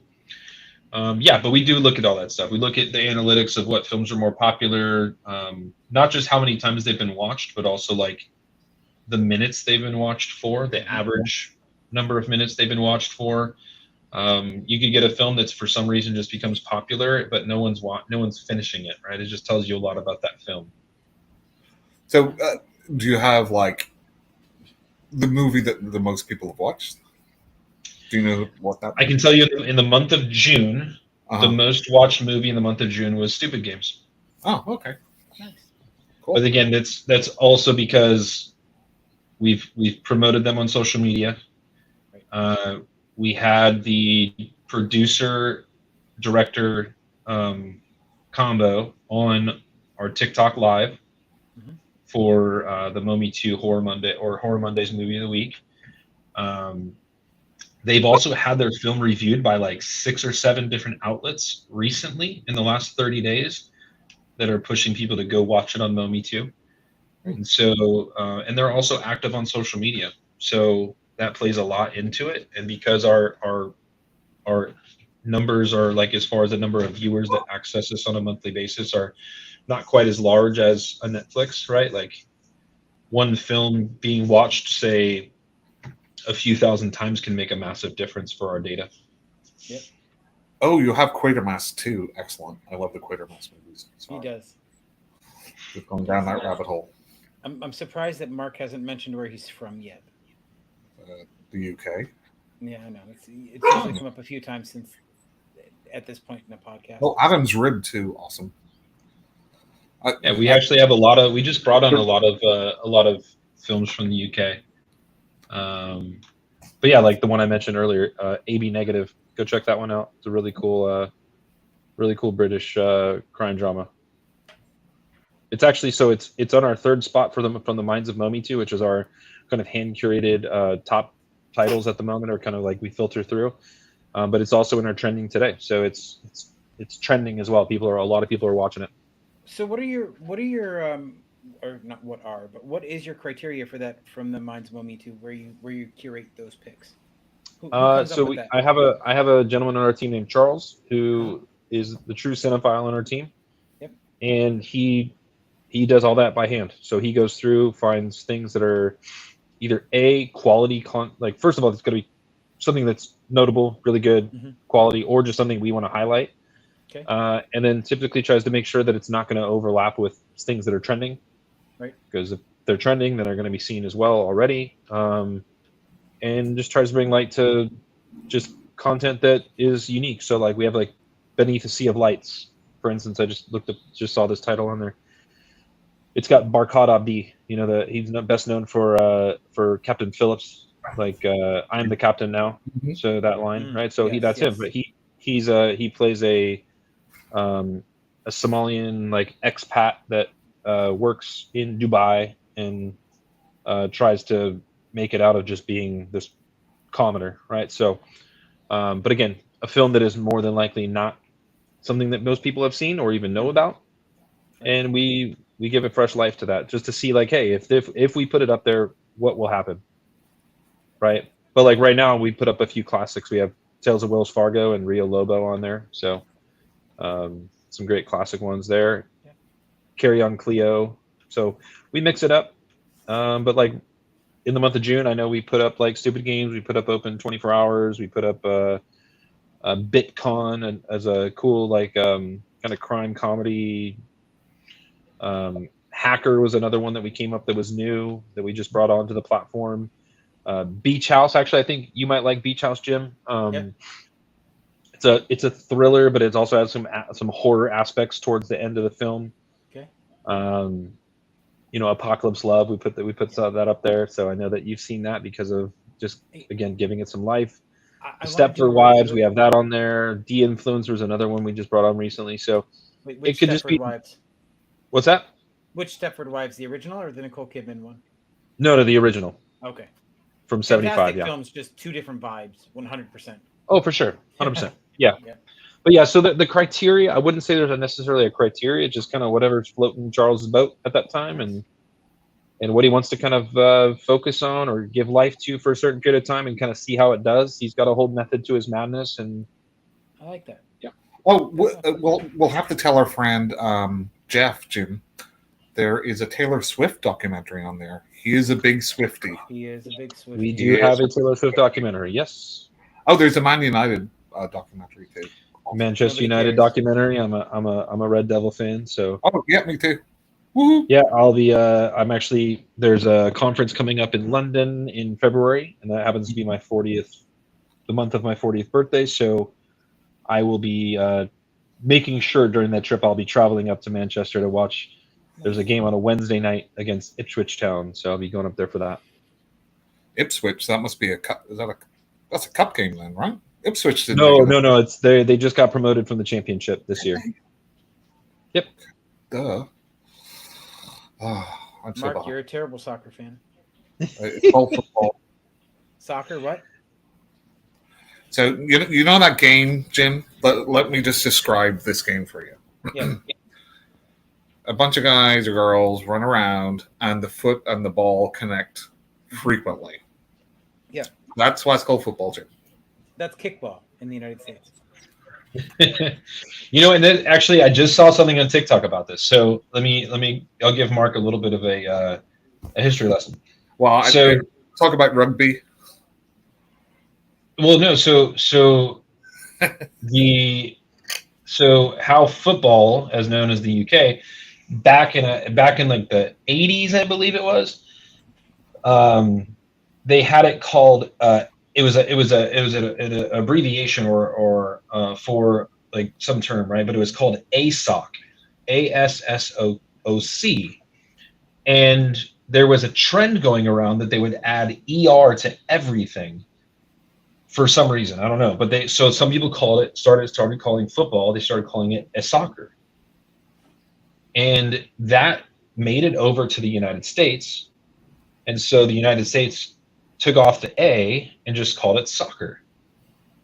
And then for some reason that trend fell out, that fad just went away. And so in the UK and all over Europe, they just kept calling it football instead of ASOC or a soccer. And the Americans didn't get the memo because being across the pond, there wasn't social media at that time. So things traveled a little slower. And at that time, like football was created for, American football was there. So that name never overtook it. Right. And so soccer is now known to this day. So it's really actually the Brits who ruined it for the Americans. Yeah. Way to go, Right. Mark. So I think it was 1800s and it was association football. Yeah. So they shortened association. ASOC, yeah. But rugby is also known as rugby football. And that's how American football got its name, right? Because it's closer to rugby than obviously. Yep. There you go. So, welcome back to our sports podcast. Yeah, we're just talking about Relentless Drive on Momi too. So, Right. but to tie it back into, I'll give a little plug for a film that we had on our first festival because I just saw it on the screen here. But Jim, if you can write down this one, it's a film called Good Boy. Good boy. And it's not the feature Good Boy. It's a short film called Good Boy. Right. Okay. And this was the winner of the horror thriller category, which is now horror thriller sci-fi. We expanded it, but it's only 11 minutes long, and it's a great little horror film that is made by a college student from Cal State Long Beach. I will look that up this weekend. It's a cool film. The poster is amazing. The artwork's incredible, but the film itself is such a great idea. Such a cool little concept and very eerie, and not too much dialogue in it, which is great. It just adds to kind of this ominous vibe of it, and the ending is amazing. For 11 minutes, it's worth your time.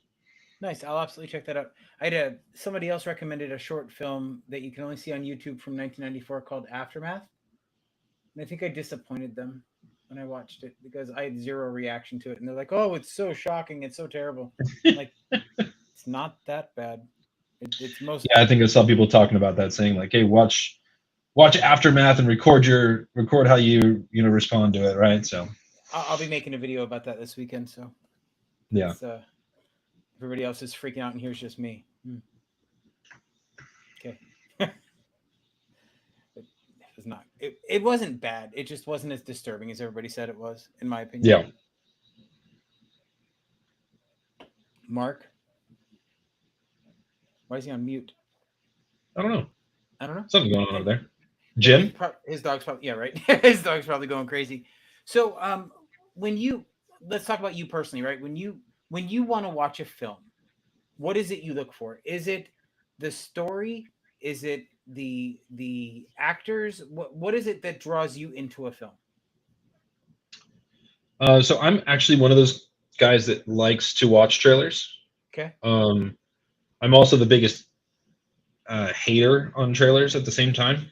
Right. Because I feel trailers are way too long. I think a trailer should be no more than 60 seconds. It should be a teaser. It should get you just excited about the film and tell you enough about it. Yep. 90 seconds at the most.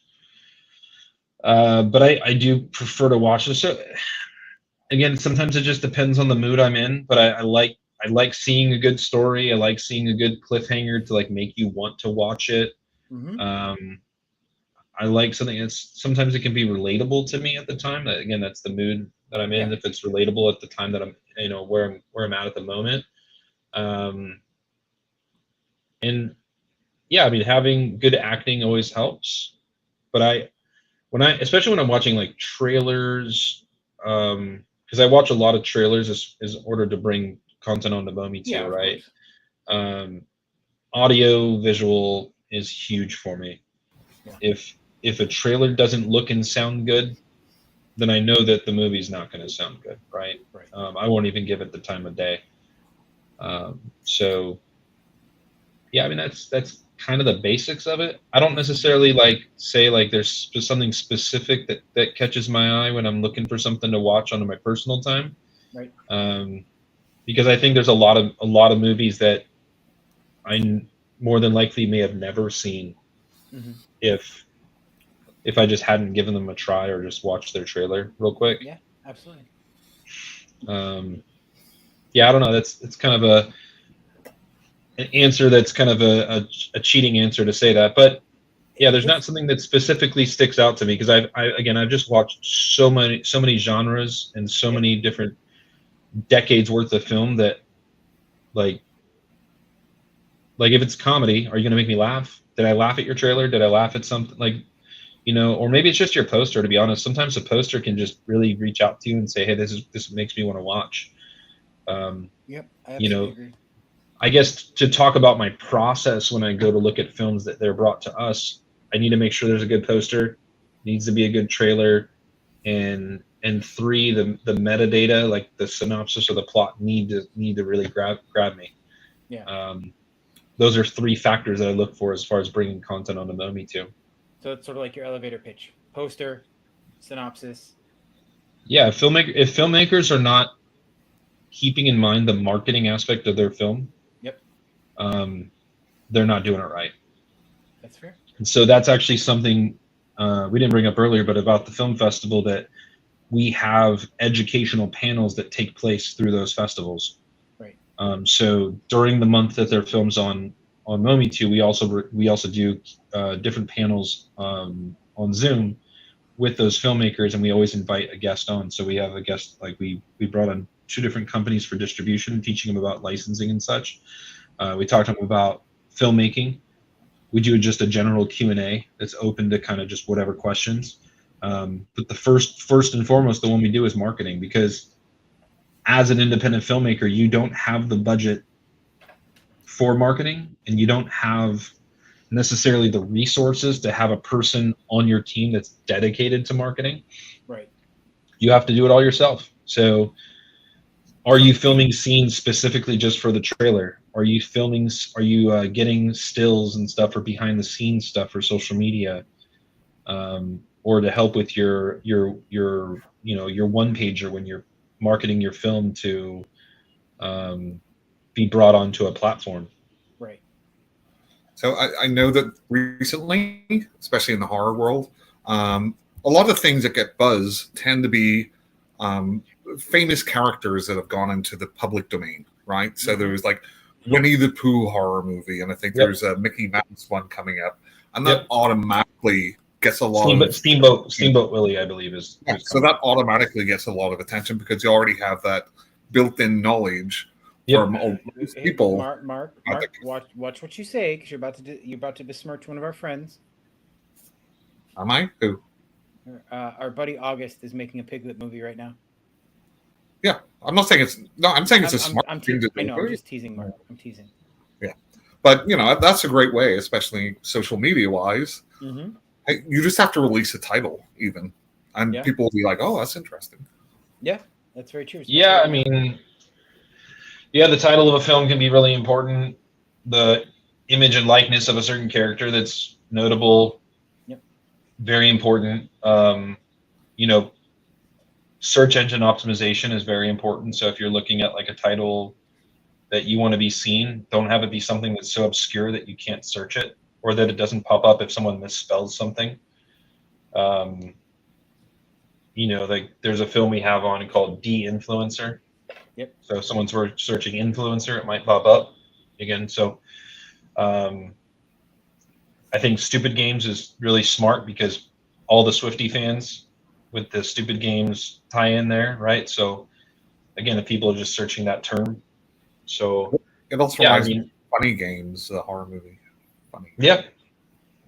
Yep. So there's definitely a lot that goes into the naming of a film, the poster of a film, that is all really important to the success of it. But yeah, obviously, yeah, if you have all the character stuff, right, with the, Winnie the Pooh movies that were, for most people would say were absolutely terrible, Mhm. and they won Razzies for a reason. I mean, Right. you don't win a Razzie for making a great film, but You was know it watched?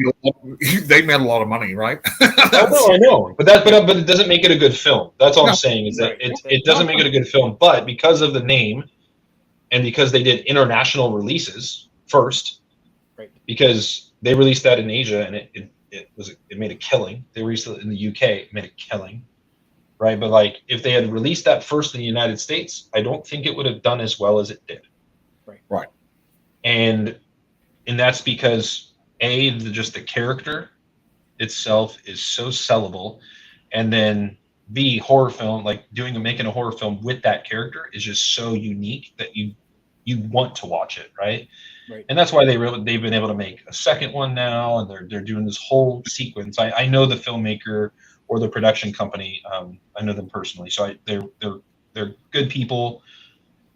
But it's not like they made a great film, right? It's like It's a you made business. you made a very bad film that was a great business decision, and they were really smart to know about the rights ending for that character. Right. I believe that's why there's already a Cinderella film being in the works, because as soon as that date goes green, like once it goes live, they already have the movie made.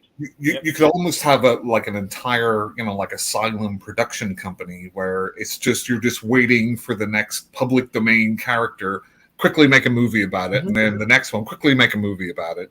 They were the first ones to do it, and now it's becoming a thing where other people are doing it themselves. And who can make the best public domain character movie and make it successful? That's like now it's. I do think it does make sense to release those movies into smaller markets before the US, because you're planting that seed in the social media, right? So by the time it gets to the US, more and more people know about it. Or China. They were very smart about doing it the way they did, and I think they made the film for $100,000, and they've surpassed, I think, 3.3 million worldwide in just in theaters. I believe they've made close to 7 million overall. Smart. Smart. Very smart. So, it's not but again, we go to was it even a good movie? No, it was not. It was really bad. But there are some people that think it was a great movie because they're just into that type of film, right? So we go back to before I said, hey, independent content, make your film, make your movie, because there's an eyeball for everyone. There's a film for everyone's eyeballs, and you have to just make it and get it out there, because again, you look back to we're talking about Peter Jackson and Bad Taste. Mm-hmm. In today's eyes, would that be a 10 out of 10? No. But maybe even not even back then. But again, he made a film, and then look what that led to, right? That he progressively got better and better and better, and now he's one of the directors that's probably one of the most well-known directors in the world, and has made one of the most well-known franchises.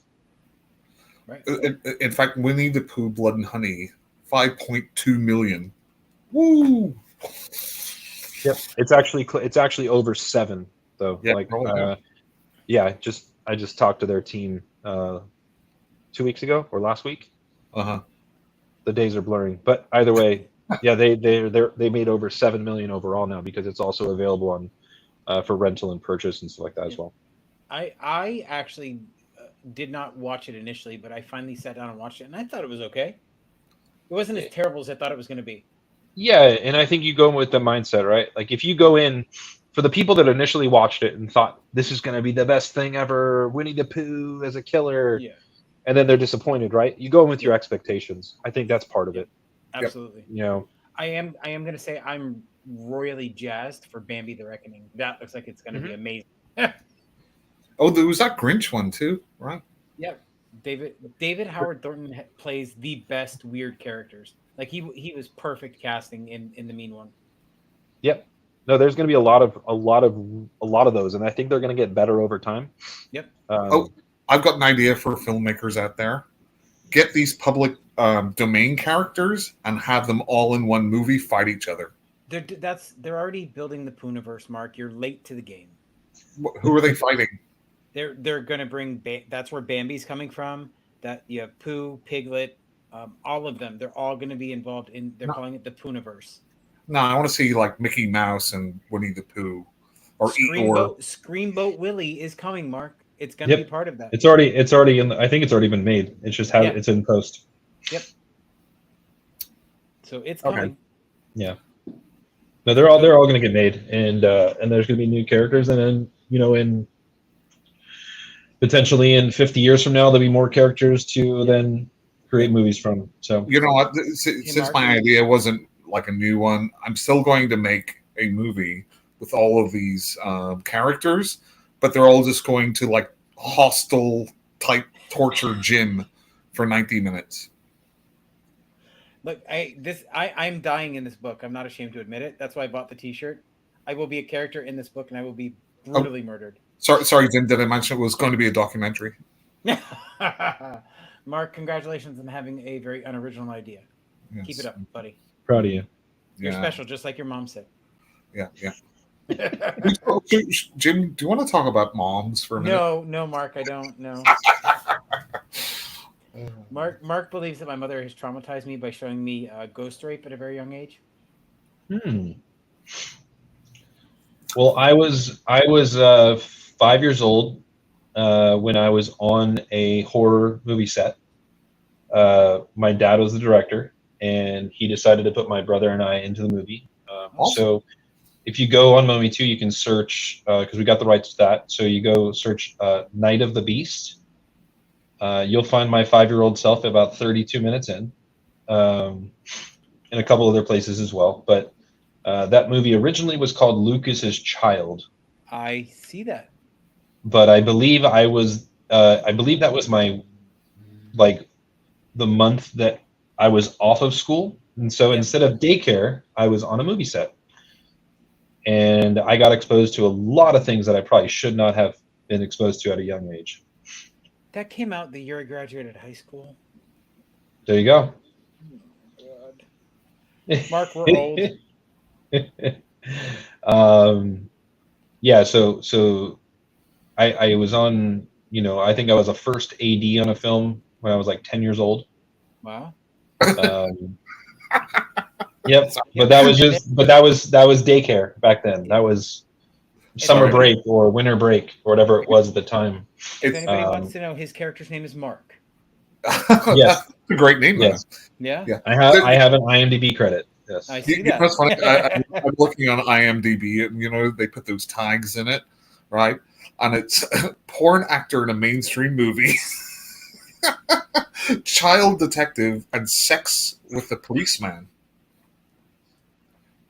Is that all true? I'm not sure where you're looking at, but It's on IMDb. What are you looking up? Like they put the tags in, like, beheadings or Oh, the tags. Yeah. Okay. For Night of the Beast. Yeah. Let's see.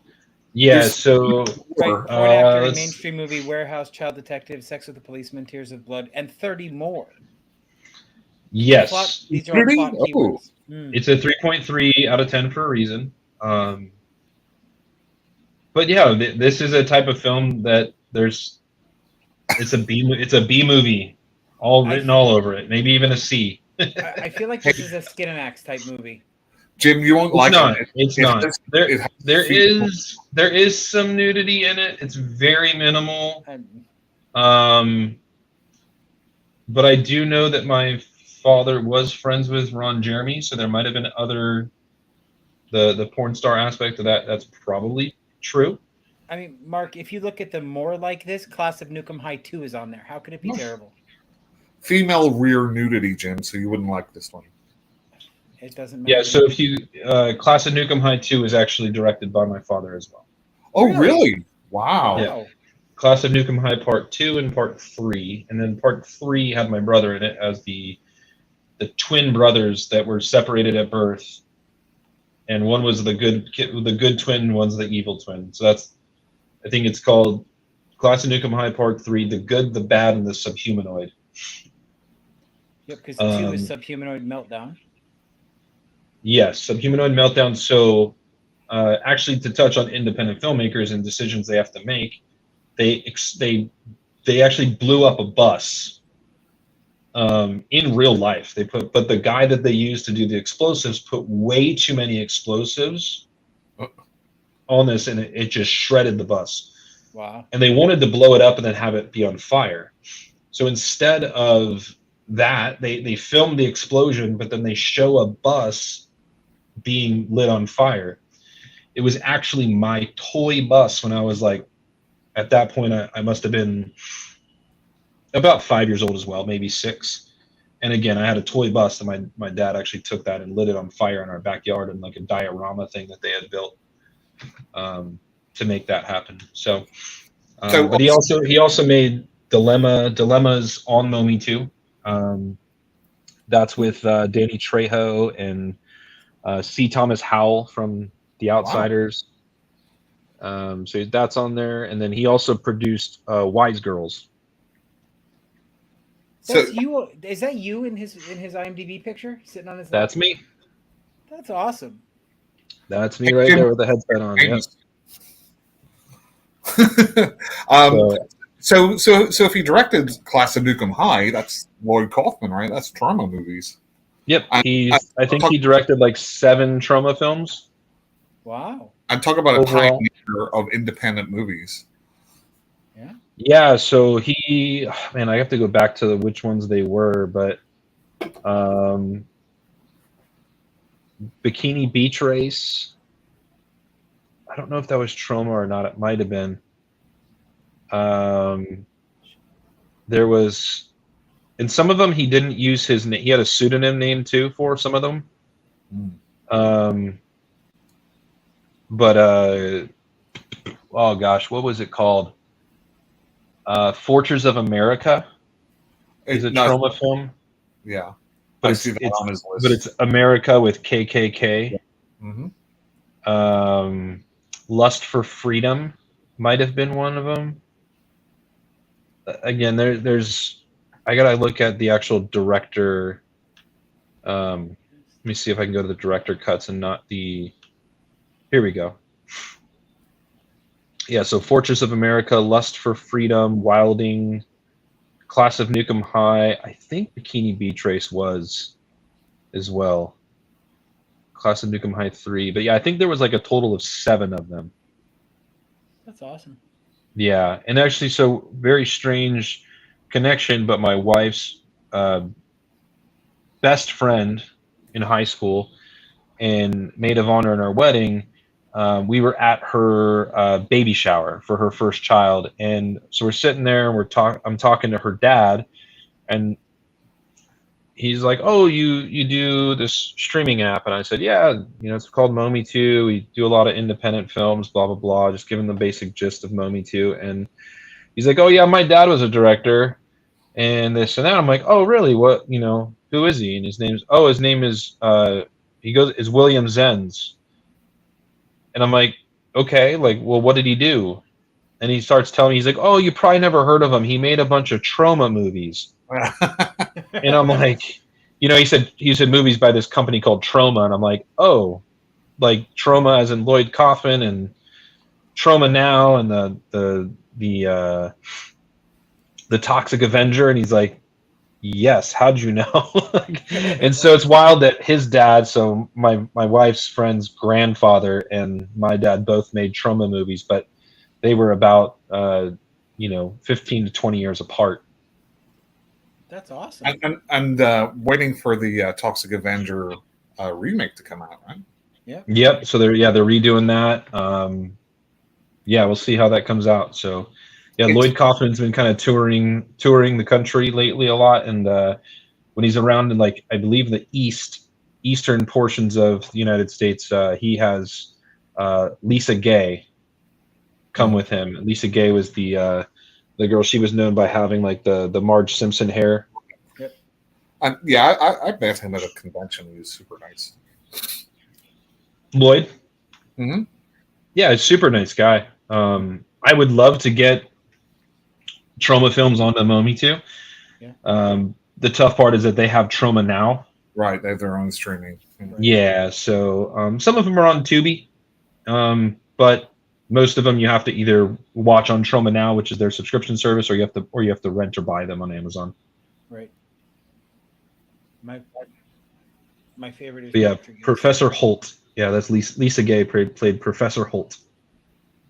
Like, wasn't the 80s an incredible time where you had a Toxic Avenger cartoon? Yep. Like, what? Oh, Yeah, amazing. it's good. It's good stuff. But yeah, growing up on film sets and doing that was an interesting childhood. It Yeah, I can actually made me imagine. not want. It actually made me not want to be in the entertainment world. And this opportunity kind of pulled me back in because it was really more so about people and helping the independent filmmakers be seen more so than it was about making movies, right? Right. And so that's why I jumped all over it. It was a great opportunity to be able to help filmmakers and also their families, have a better opportunity, which, again, would have benefited me if I was a child in this era. So I try to look at it from that standpoint and try to just help content be seen so that their lives can hopefully be better. That's awesome. See, Mark, I meet good people. You make fun of TikTok, but that's how I hooked up with Brian. That's how we met. Very good, Jim. You jealous yet, Mark? No. I'm not going on TikTok. You're what? I'm not going on TikTok, Jim. No, nobody wants you on TikTok, Mark. No. It's okay. Brian, thanks very much. And I think, Jim, will we move on to our what we've watched section? We can. I don't really have much this week, Mark, because work's Neither been a do I. nightmare. So, Brian, at the end of our podcast, we just ask our guests and we just tell them what we've watched or played or read or anything interesting in the last week. So, as you're the guest, have you watched, read, well, played? I hope that by your next episode, you're talking more about movies that are on Momi too. So Yeah. I'm going to watch the next episode of Vera Vanguard, and I hope to hear more on the end of your next episode. But as far as things that I've watched, again, I told you we watch a lot of shows. So we just finished The Veil on Hulu with Elizabeth Moss. Really cool. She's kind of like a female Jason Bourne type. Okay. So she does a great job with that. And we just started the first episode of The Bear. So we want to finish that one.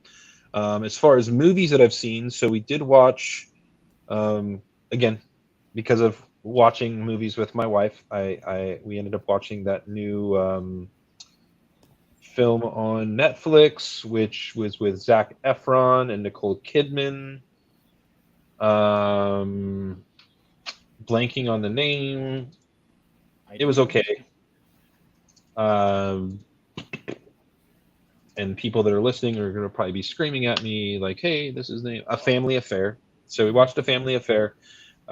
Cool story, but just not a lot of chemistry on camera for those two. Yeah, I mean, she hasn't really been great since her face stopped moving. I mean, she's an icon. They're both incredible in their own rights. Yeah, absolutely. With what they do. I just feel like this was not the film for either of them. Yeah. They just don't have chemistry together, and it is what it is. They're also are 20 years apart, and they are playing a couple that's 20 years apart. So you get what you get with that. Yeah. And then, more recently, I rewatched Open 24 Hours because we had Padraig Reynolds on our TikTok live, so we watched that film, an incredible film. So there's that. You can watch Open 24 Hours on Momi too. Boom. Yeah, and it's a great watch. I loved it. Phenomenal film. Yeah, it really is. It's done really, really well. I'm working with him right now. He sent me his proof of concept for his next film called The Florida Project or Florida Man. And also gave me Mark, it's your movie. Yep. Well, Jim, you guys will love it. You guys will love it. It's going to be a good film as long as we can get it made. and hopefully we'll premiere it on Momi2, which would be incredible. And then the other one that he shared with me was also he wrote a prequel for Open 24 Hours. Oh, nice. Okay, so I'm hoping that you get to see the whole reason that she is working. Yeah, that's the reason for the prequel is the whole way she is, but also the and again, I don't want to spoil it for anyone that hasn't seen it, but yeah, the boyfriend and yep. Mark, you'll have to watch the movie and then we can talk about it. Yep. What about you, Mark? What have you seen? Sorry, wait, is that everything? Before we get to you, Brian, I have a recommendation if you haven't seen it yet. Orphan Black. Based on what you told me about the Veil, or the female Jason Bourne, I think you'd really dig that show.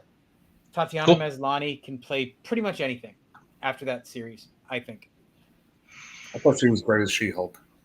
She was, and that's what I mean. She can do anything. She is one of the most underrated actresses ever. She's very charismatic in that. She really is. Seen Orphan Black, but she's very charismatic. So the story of Orphan Black is essentially she's been cloned and she doesn't know it. Spoiler. No, that's the entire storyline for the entire show. Sorry everyone for that spoiler. It's not a spoiler. That is the whole show. I won't go into any of the storylines, but that's the entire arc of the first season is her finding all of that out. But Jim's all like, "Oh, Bruce Willis was a ghost at the end of the season." Yeah, no, it says it in the synopsis. That's what I'm saying. Online. It's not a spoiler. Everybody I'm knows just that. his chain. But, It sounds like you do. It sounds like you do that a lot, which I appreciate that. yeah, Yep. it's fantastic. It really is.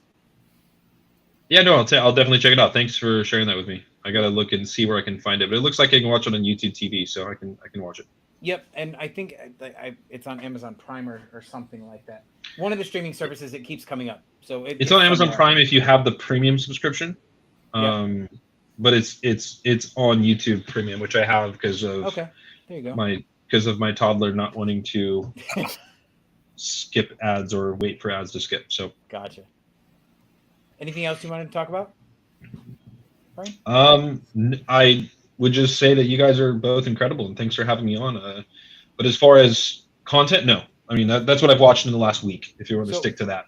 Before we let Mark run his mouth, why don't you give out your social handles and stuff again so that people know where to find you or Momi2? Yeah, to where you can find Momi2 is very simple. So you see Momi2, Mometu. Just add the word free in front of it. So at free Momi2. You can find us on TikTok, which is where I found Jim, where we found each other. It's also where you can find us on Instagram, Facebook, X, and I'm missing one, YouTube. Yep. And if you're not knowing where those are, or if I missed one, just go to mometu.com, mometu.com, and you could scroll down and you can find the link to that. So if you're doing that from your mobile phone, you can click on that. It'll take you right to whatever social media platform that we are on via that click. And then you can also find where Momi2 is available for download for free. Awesome. Mark, you want to run your mouth now? I was going to say, I would hope everybody listening to a podcast probably knows where to go, but that's good extra information. So, Jim, I did not watch an awful lot because, I went on that cruise last week, right? You did. Yep. So, you know what the funny thing is? Yeah.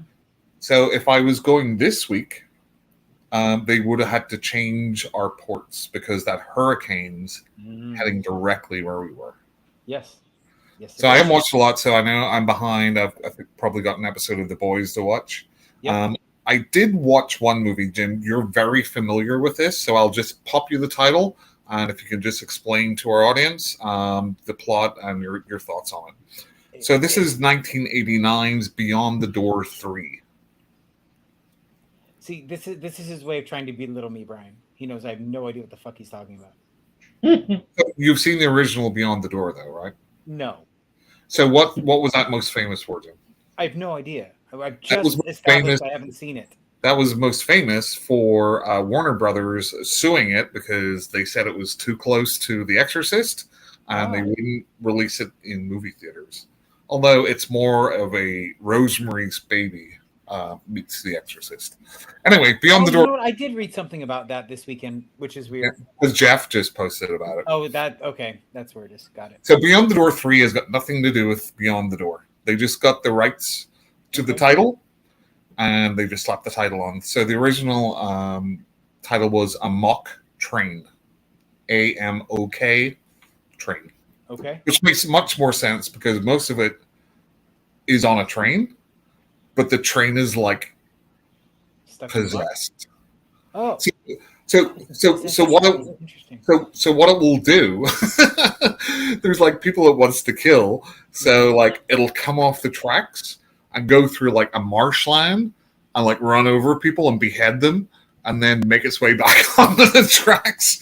It's like a weird It's a satanic. homicidal- it's a Well, no, homicidal- it's not all about the train, but there's a long section on the train as far as runtime.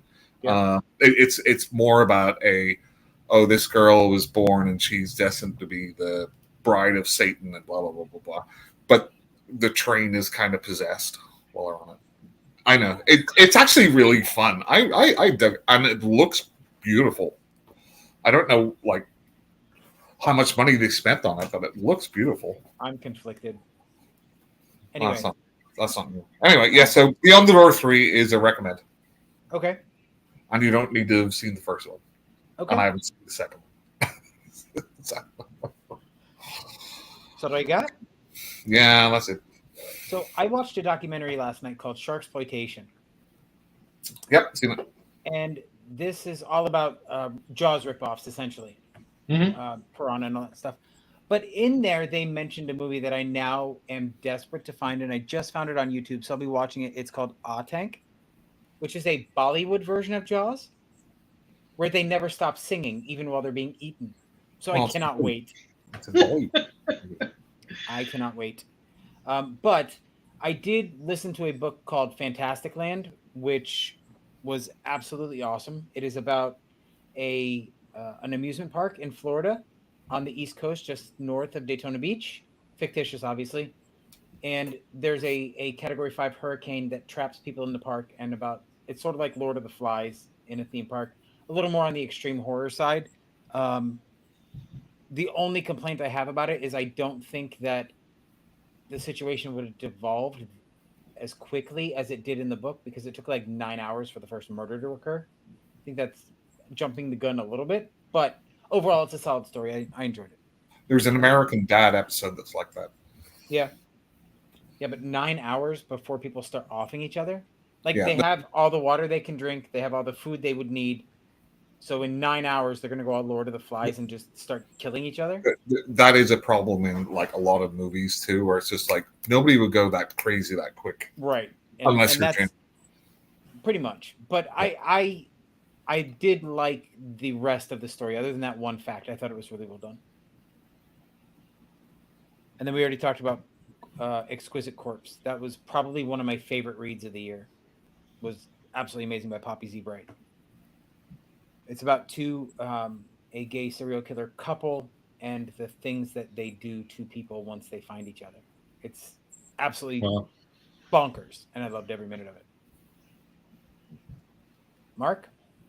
So just before we say goodbye to Brian, Jim, I just wanted to ask you: have you seen the trailer for Long Legs yet? God damn it. Have you heard of that movie? God damn it. I hate you, Mark. I'm so tired of hearing about Long Legs. I have no desire to see it anymore. I don't You better care not if Nicolas check your Cage is perfect. Facebook profile. What? Then. You better not check Facebook then. Well, when I got home, I checked Facebook. I had 7 tags in crap about Long Oh, Legs. you have more than that now. Just Thank in you, case, Mark. just in case that wasn't me. Just in case you missed it. It was you. I guarantee it, because you started it. Now it's you, James Kane, and Jeff. Oh, And and even no, Taz is tagging me in this stuff. more people are now doing it. So, Oh, Brian, fantastic. if you want to tag him, and can you tag somebody in TikTok? I don't know how TikTok works. Yes, you can. Just tag him with the long. Have you heard of Long Legs, Brian?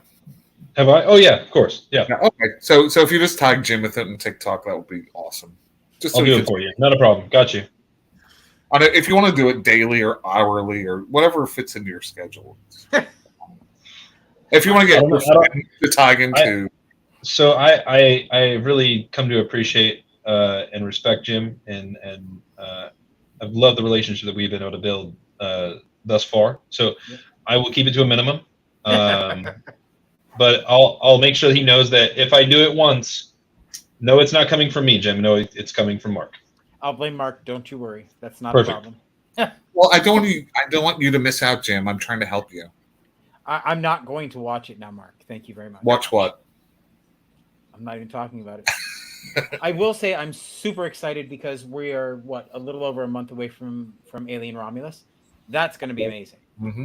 Hopefully, fingers crossed. Hopefully, Fede Alvarez doesn't disappoint. Don't Wow. get me started. And being that I have a toddler and don't get much time to go to the theaters, I will probably not get to see it for quite some time.